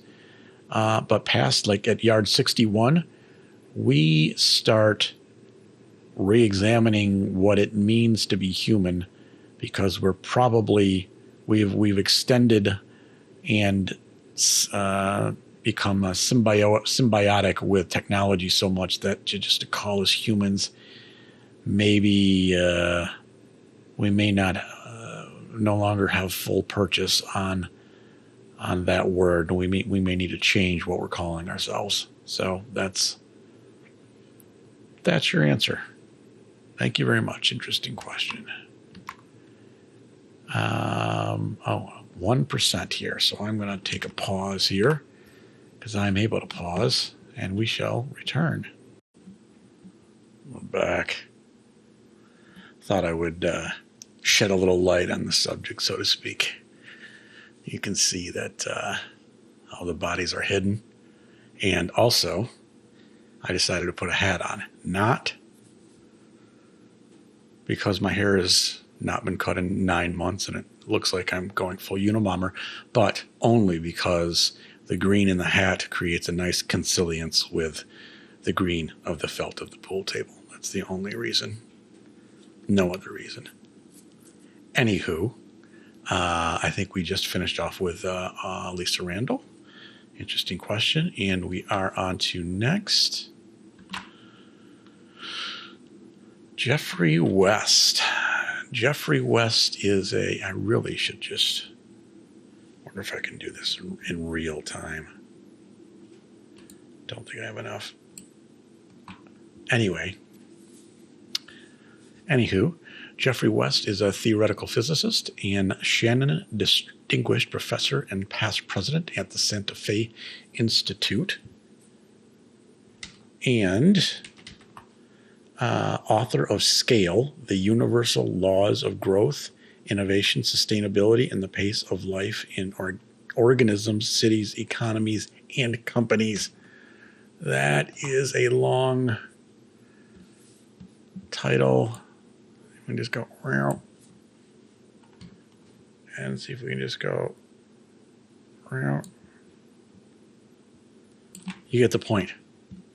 You get the point. And we're just going to go. You get the points. Anyway, Jeffrey West's last question is, how and when will it end, or will it persist indefinitely?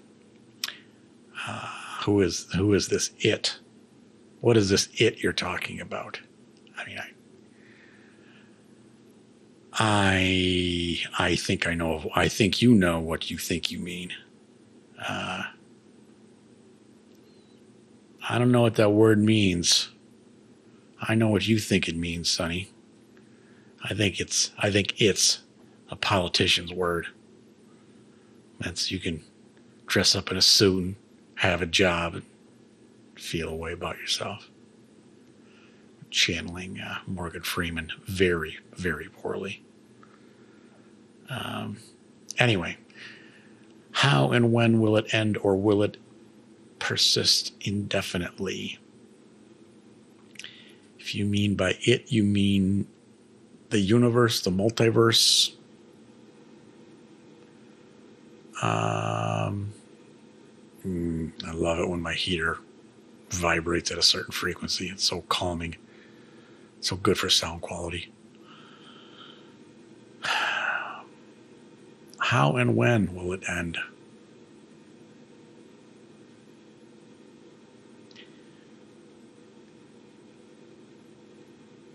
I just have words, so they just come out.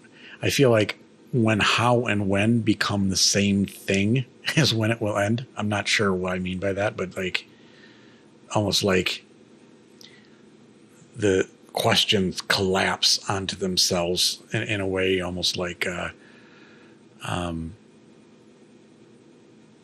anyway, that makes sense. But anyway, it doesn't matter. Things don't have to make sense to be absolutely correct.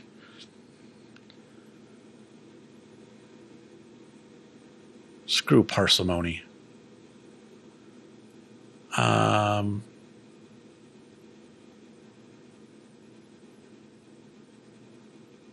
mean, I don't know. I don't know if I'm allowed to give the answer, to be honest with you. I signed some paperwork. We'll just say theoretically.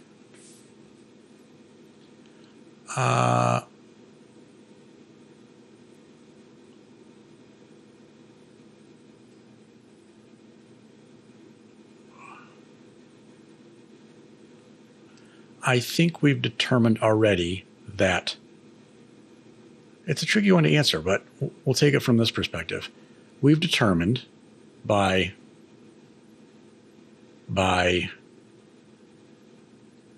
some philosophizing and some deductive reasoning that the statement that nothingness cannot exist will be the last statement that we will have to take on faith for all time. That's the statement that we will have to assume is true for all time. So if that is the case, that we're going to say nothingness can't exist, and we're just going to say that's going to be an axiom of our existence, then that means that something is going to persist indefinitely.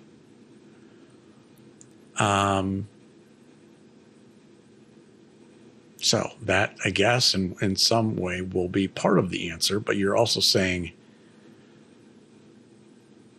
well, then I don't have to say how or when it will end if something's going to persist indefinitely. Ooh, that's a little sneaky. That's nice. Beautiful. And snuck right through that one, right through the one gap. That's nice. I snuck out of that one, so I don't have to do it. Something is going to persist indefinitely, because if everything ended, that would mean that nothingness exists, and nothingness can't exist because it's axiomatic.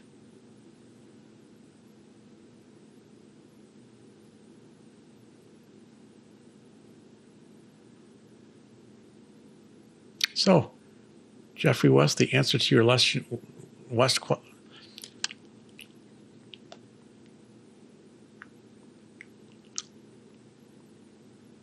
need to reintegrate the prefrontal cortex with the tongue and the vocal cords. Or completely separate them like they are now. That way they can both have free reign, and whatever happens, happens.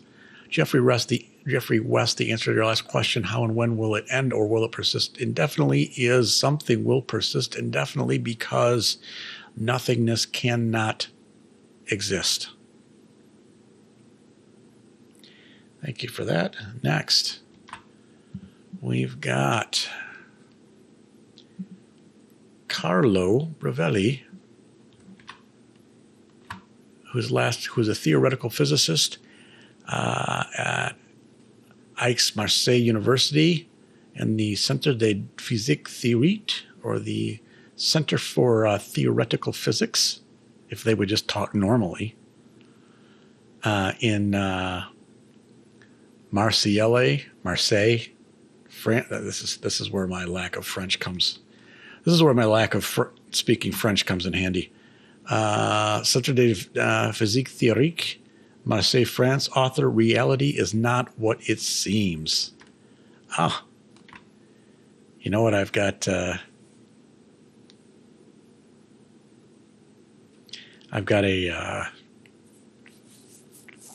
pillow that I made, which is available. You can find it on my website of the Lies Worth Believing Cave, and it's a pillow, and maybe I'll even put a link to it on it. But on one side it says, "Nothing is what it seems," and on the other side it says, "It is not a thing." So I'm kind of playing with language a little bit, but I don't know. I think it's kind of fun. Nothing is because it makes you think nothing is what it seems, and then it's like, it is not a thing, which means nothing is not a thing, which means nothing is what it seems. Playing around a little bit, it's genius, but it's only sold less than once. But that will change. Anyway, where are we? Carlo Ravelli's last question is there an ultimate reality?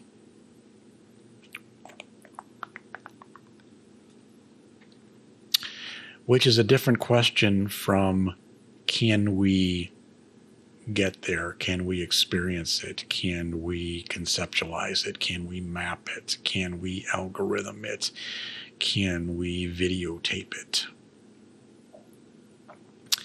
So more of an ontological question than an epistemological question, right? Because I know what those words mean.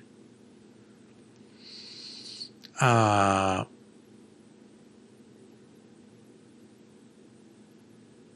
of course I can answer this question. The answer is maybe. Is there an ultimate reality? Because we've got, what do we got now? We've got tools for trying to probe an interface into what we're calling reality, right? We've got our eyes, we've got our optic nerves that are taking in photons, we've got our ears, which are taking in acoustic waves and making things out of that. We've got all these interfaces, and then we've got kind of a captain up here that's kind of taking in these interfaces and saying, okay, this is reality. But it's just a picture that we're creating, which our ancestors used pictures like this in order, or virtual realities like this in order to survive and pass on their kids.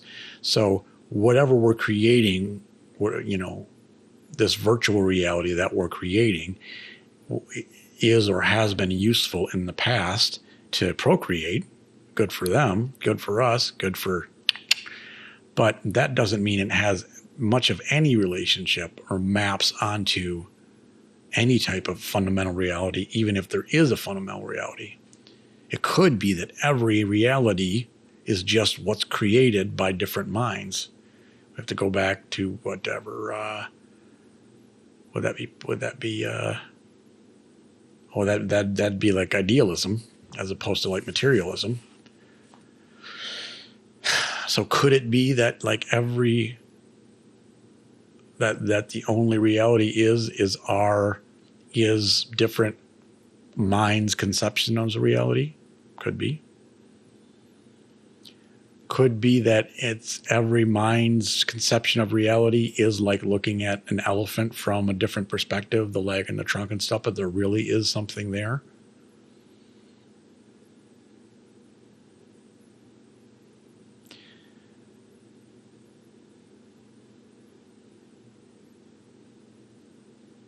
Is there an ultimate reality?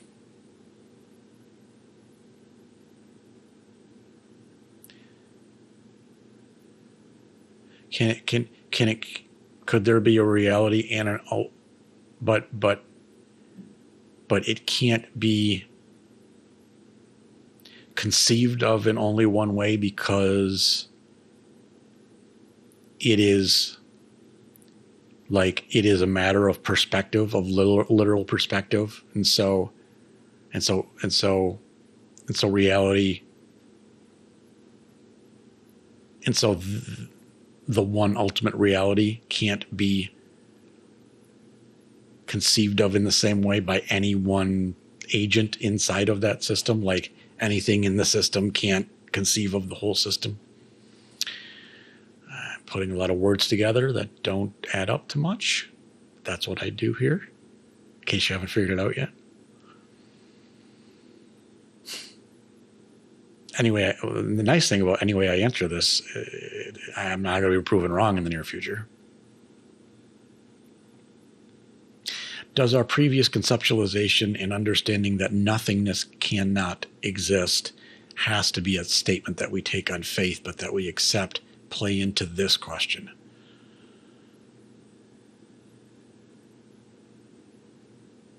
If nothingness cannot exist, then something must exist by definition. But do we call that something that exists an ultimate reality?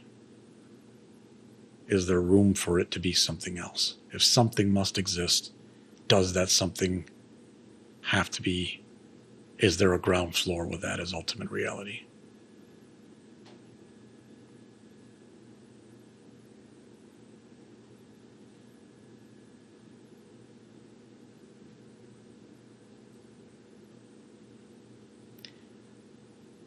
My gut is, in all humility, my gut is better than Spock's calculations.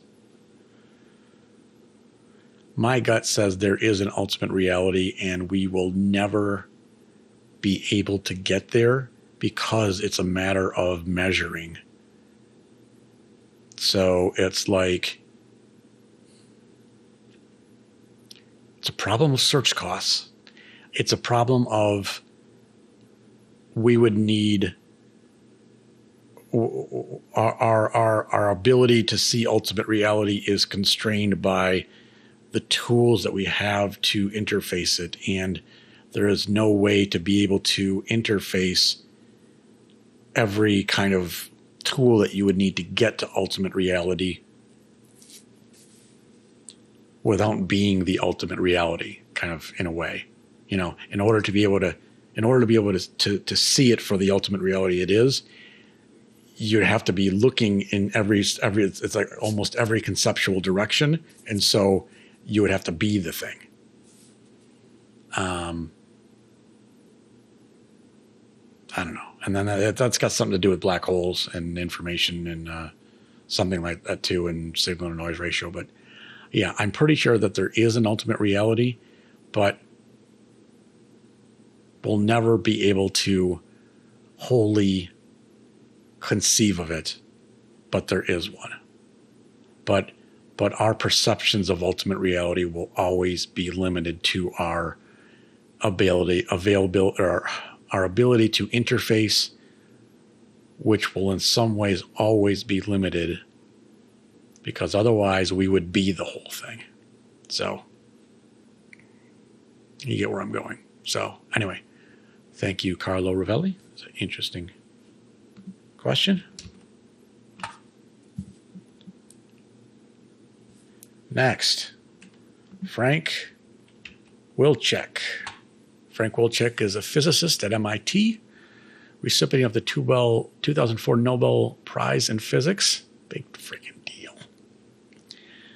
When they get the new prize for what I'm doing, it's still nice. It's still nice. Good job. And author of A Beautiful Question. Frank's last question is why? I think that is the last question of humanity. I think we will always be asking why after we've kind of figured out how and when and where. And I feel like almost the way that we can almost collapse the different fundamental forces. If I'm thinking of this right, like the strong force and the weak force, the electromagnetic force, they kind of can collapse, or at least we can conceptually collapse them at some moment. I feel, but then you've got gravity, which is like off to the side and just is like this the oddball cousin that doesn't quite fit in the frame. I feel like the why question is kind of similar in that after we've kind of figured out how, where, when, and who, why is still going to be there. And it's a persistently curiosity question, and it's part of the reason I think it's going to be eternally something that we're struggling with is probably because the answer is there isn't an answer. There isn't a why. There really isn't a why. Probably it's probably why might be the biggest.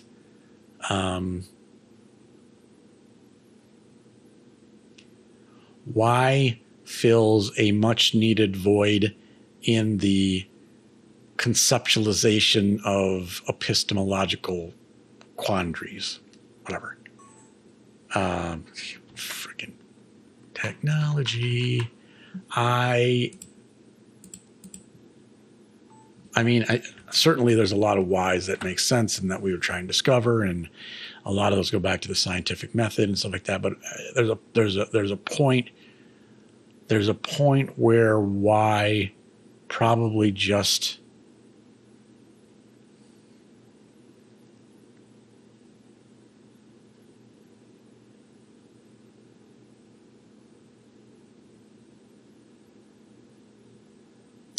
is there a point where why just leaves physics and enters the realm of philosophy and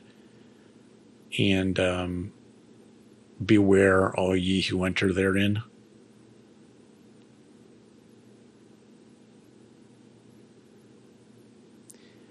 It may be that why is just at the basement level, not a question science can get at. When you start peeling away the layers and you get down to the base layer, and why just doesn't make sense from a scientific perspective.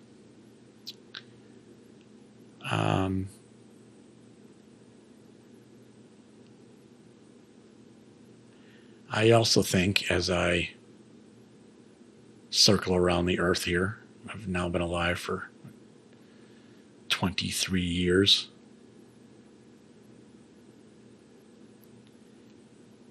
That I've been obsessed with why. I think why is overrated. I think why could be down-regulated a little bit. I think why might get us into trouble. I think why might be a little bit of a waste of time.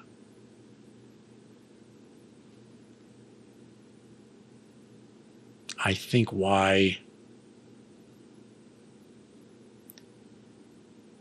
I think we'll end up finding that the best answers to the question why are that why isn't discovered, it's built. Meaning, purpose, ultimate why is built. It's not found.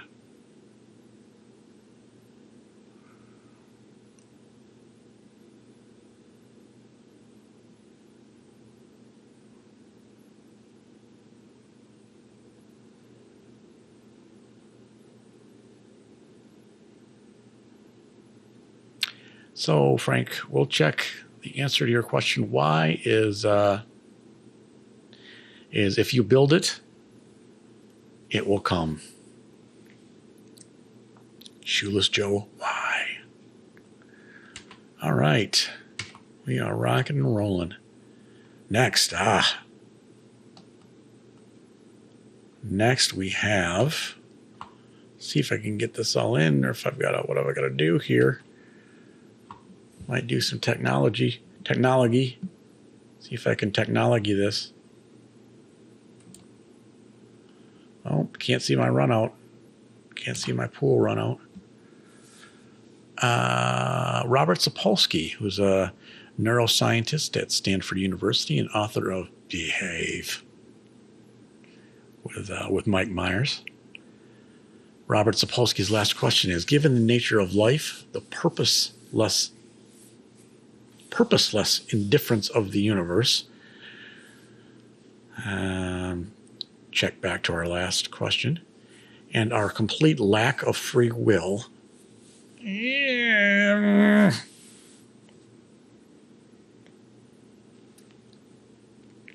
Not sure I want to ride this train completely, but we'll go with it. Given the nature of life, the purposeless indifference of the universe, and our complete lack of free will, how is it that most people avoid ever being clinically depressed?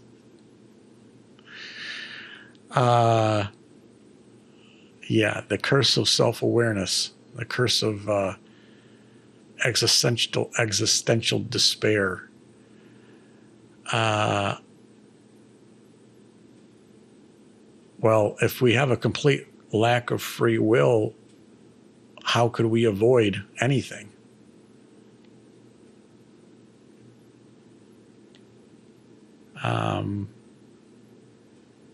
Do we have free won't? I won't become depressed, even though there's no purpose or sense of anything. Well,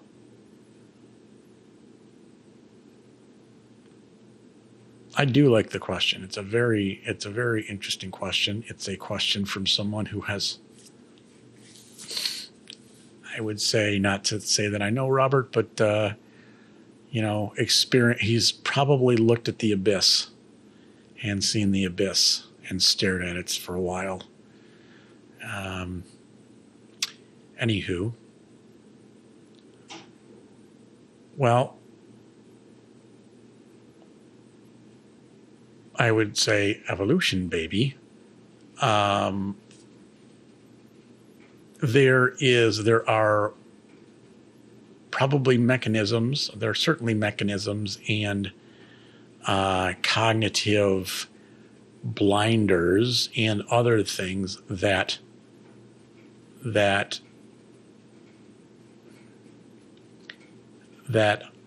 hide this realization or conceptualization from other people's consciousness, so that they don't really see this. Also, you can conceptualize this in a completely different way. You can view the nature of existence as one of of indifference, of purposelessness, of that, or you can just look at the same thing. You can look at the same coin, flip it over, and say, "Wait a second, I've got opportunity. I've got no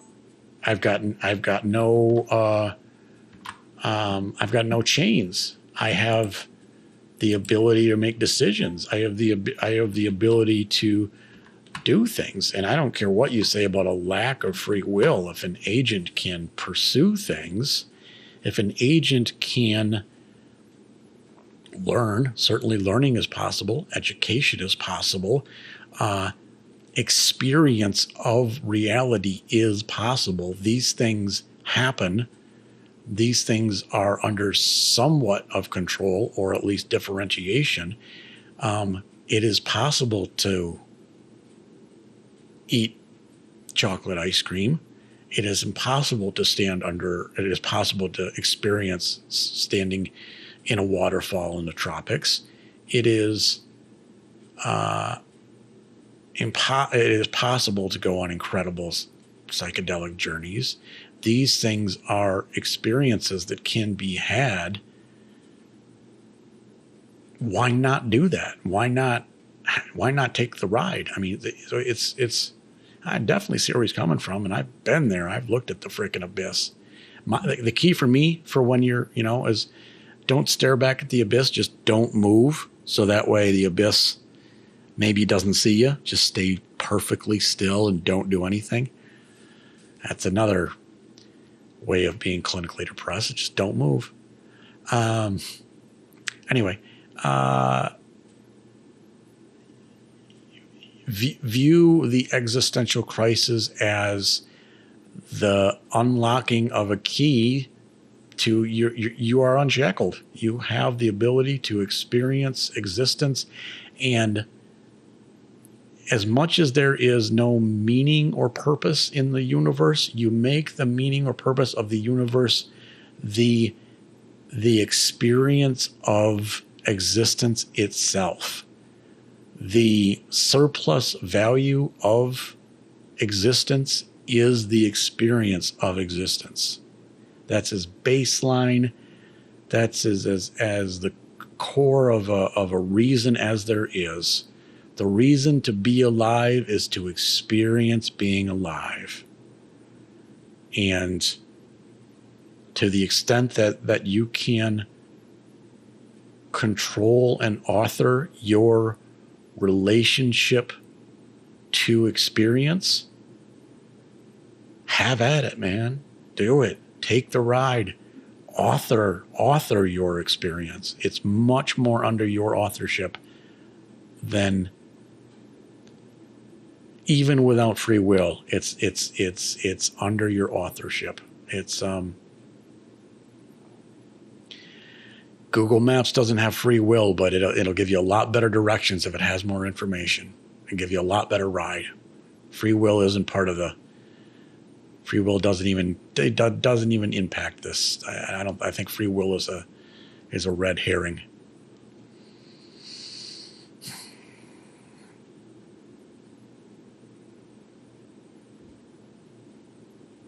Also, clinical depression probably has an evolutionary advantage, or at least some aspect or some version of it probably does. Because what does depression do? Depression makes you, again, and I was about to say I'm no expert in this, but why would I say that? I'm an expert in everything, of course.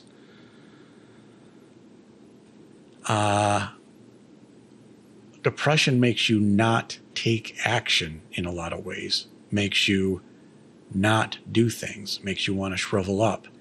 Could that have an advantage in certain situations? It certainly could have an advantage in a situation where the actions that you might take in this state without depression may be very dangerous for you to take.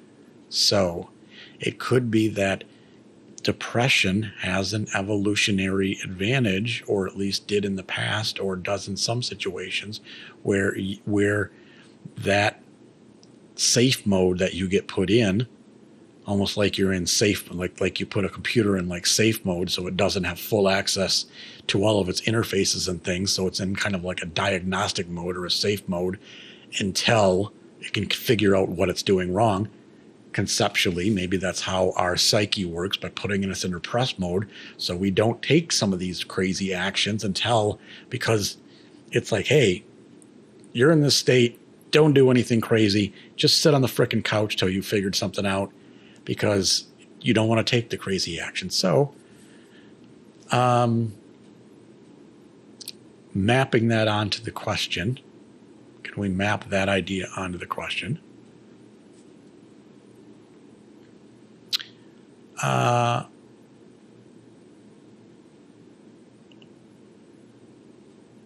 Well, I don't know if this maps onto the question, but looking at it from another perspective, maybe being clinically depressed has a lot to do with our brains thinking way too much about the nature of life, the purposelessness of existence in the universe, and the complete lack of free will. And depression may be influenced by thinking about those things, which take us away from our experience of existence and our experience of reality and our integration with our bodies and with our evolved self. And so part of being clinically depressed can just be, I think, the runaway thought processes that get us in loops which are not about centering our bodies in our existence. So I think the answer is in the question a little bit, so to speak, Robert.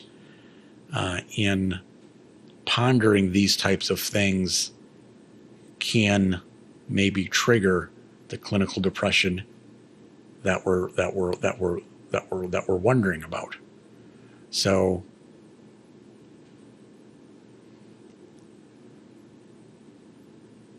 and again, I'll just go back to purposelessness. I think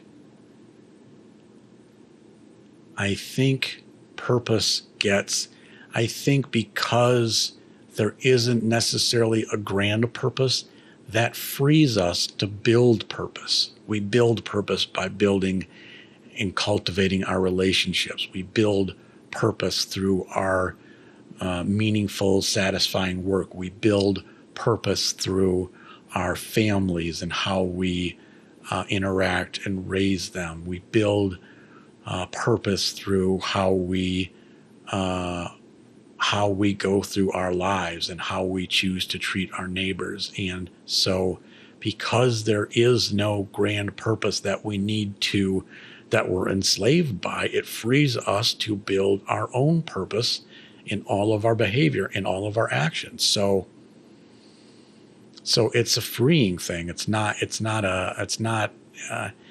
doesn't have to be, an epistemological and an existential wasteland. It can allow us the freedom to build our own purpose. So it can be viewed as a thing of freedom, not a thing of desolation and isolation and meaninglessness. Build your own, baby. We got the Legos. We've got connections. We've got, we've got behavior. We've got all of these things. We've got communication, as imperfect as it is. So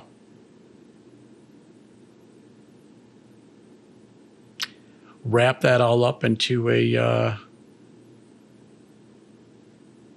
little formula you can put in cell A1 in an Excel spreadsheet, and you're good to go. I think I won't insult you by giving you the formula, but I think it's right there.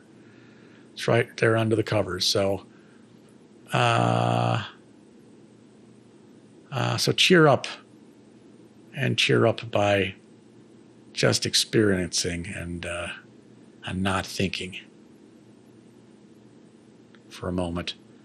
But thank you, Robert Sapolsky. I've listened to a fair amount of your lectures and read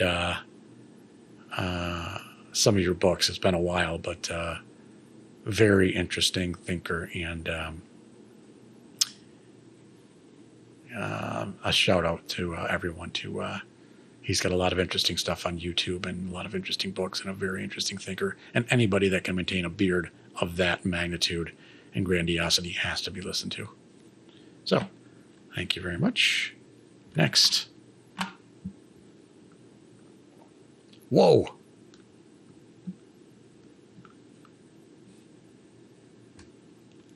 How crazy is that?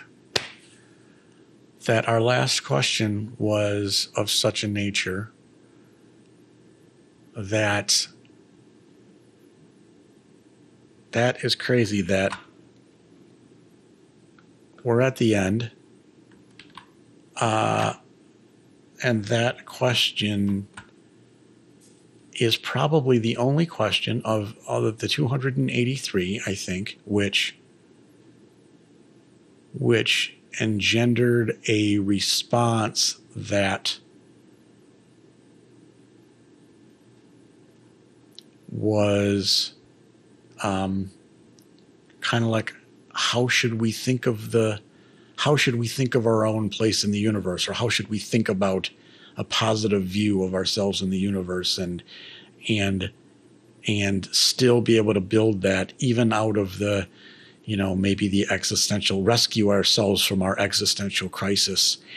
And how can we place ourselves, how can we look at the abyss and then look back and be like, you know what, screw it. Hey, let's go on the ride. I think this is the very last question is maybe the one question that really means anything. It's the only, maybe it's the why that needs to be answered. And I think there's maybe a lot of whys that don't need to be answered, but this is a why that needs to be answered in some way or another. And kind of crazy that it's the last question on the list. And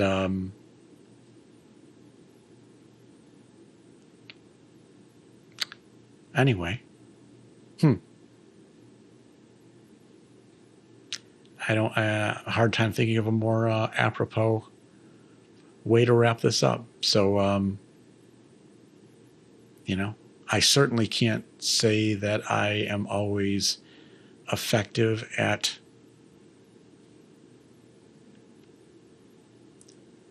not sinking into this conceptualization of kind of an existential crisis, like nothing, there's really no meaning and all that kind of stuff. And this is certainly there, but it can be freeing. It doesn't need to be,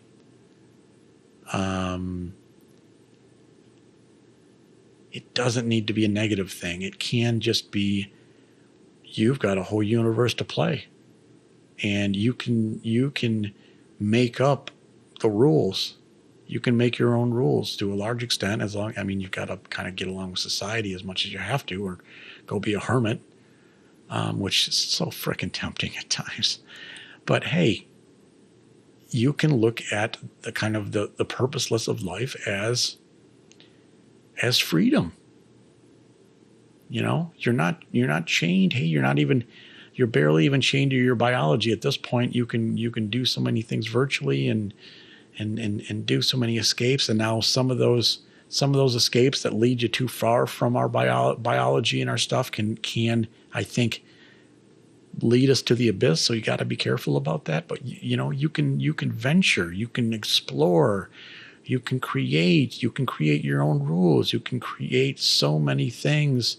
Again, we don't all have equal abilities and equal access to things to do that. And that is an unfairness in life, and life is deeply unfair. Life is deeply, deeply unfair. And that is a problem, and we need to always work to correct that. But to the extent that even we understand this question, this idea is in itself a certain sense of freedom, isn't it? Because okay, say we've gotten beyond, religious conceptions of this is how we need to live. And so, that is a freeing thing, and it can be viewed as a freeing thing. What's the alternative? Think of it in a different way. Think of, okay, we have a purpose, and the purpose of life is to do blank, and this is the purpose. If we conceptualize the universe that way, how is that necessarily better? Because then aren't we kind of a slave to a certain sense of purpose that we we didn't define, we didn't, we couldn't say yes to it. We couldn't say no to it. We're just given this purpose. How is that really better? Isn't it better that we find ourselves, in an area where we get to make decisions? Even if you want to say we don't have free will, you could certainly say that decisions are made or routes are taken. You go to be a neuroscientist at Stanford, or you don't. Even if you say that there's no free will, that certain things are happened. You have lunch or you don't have lunch. You have dessert, you don't have dessert. You have ice cream. Experience and reality happen, and the more we are aware of our ability to make decisions, to have different experiences, we're building and creating freedom. In a way, we are building freedom through our ability to understand aspects of reality that we can be authors of. And so, to the extent that we understand there's a purposeless existence, we can also understand that gives us the framework to be able to build purpose, build freedom, create things. We can be more and more the authors of our own reality. And if that's not the most freeing thing and the most optimistic conceptualization of not only riding this wild ride of life, of creating aspects of this wild ride of life. And if that isn't in some way affirming and optimistic in life, and energy giving, I don't know what there is. So turn that frown upside down, Robert Sapolsky, and hopefully anybody else that's watching this. And with that, I have successfully answered, I think it's 283 questions completely, successfully, accurately, soberly, non-soberly,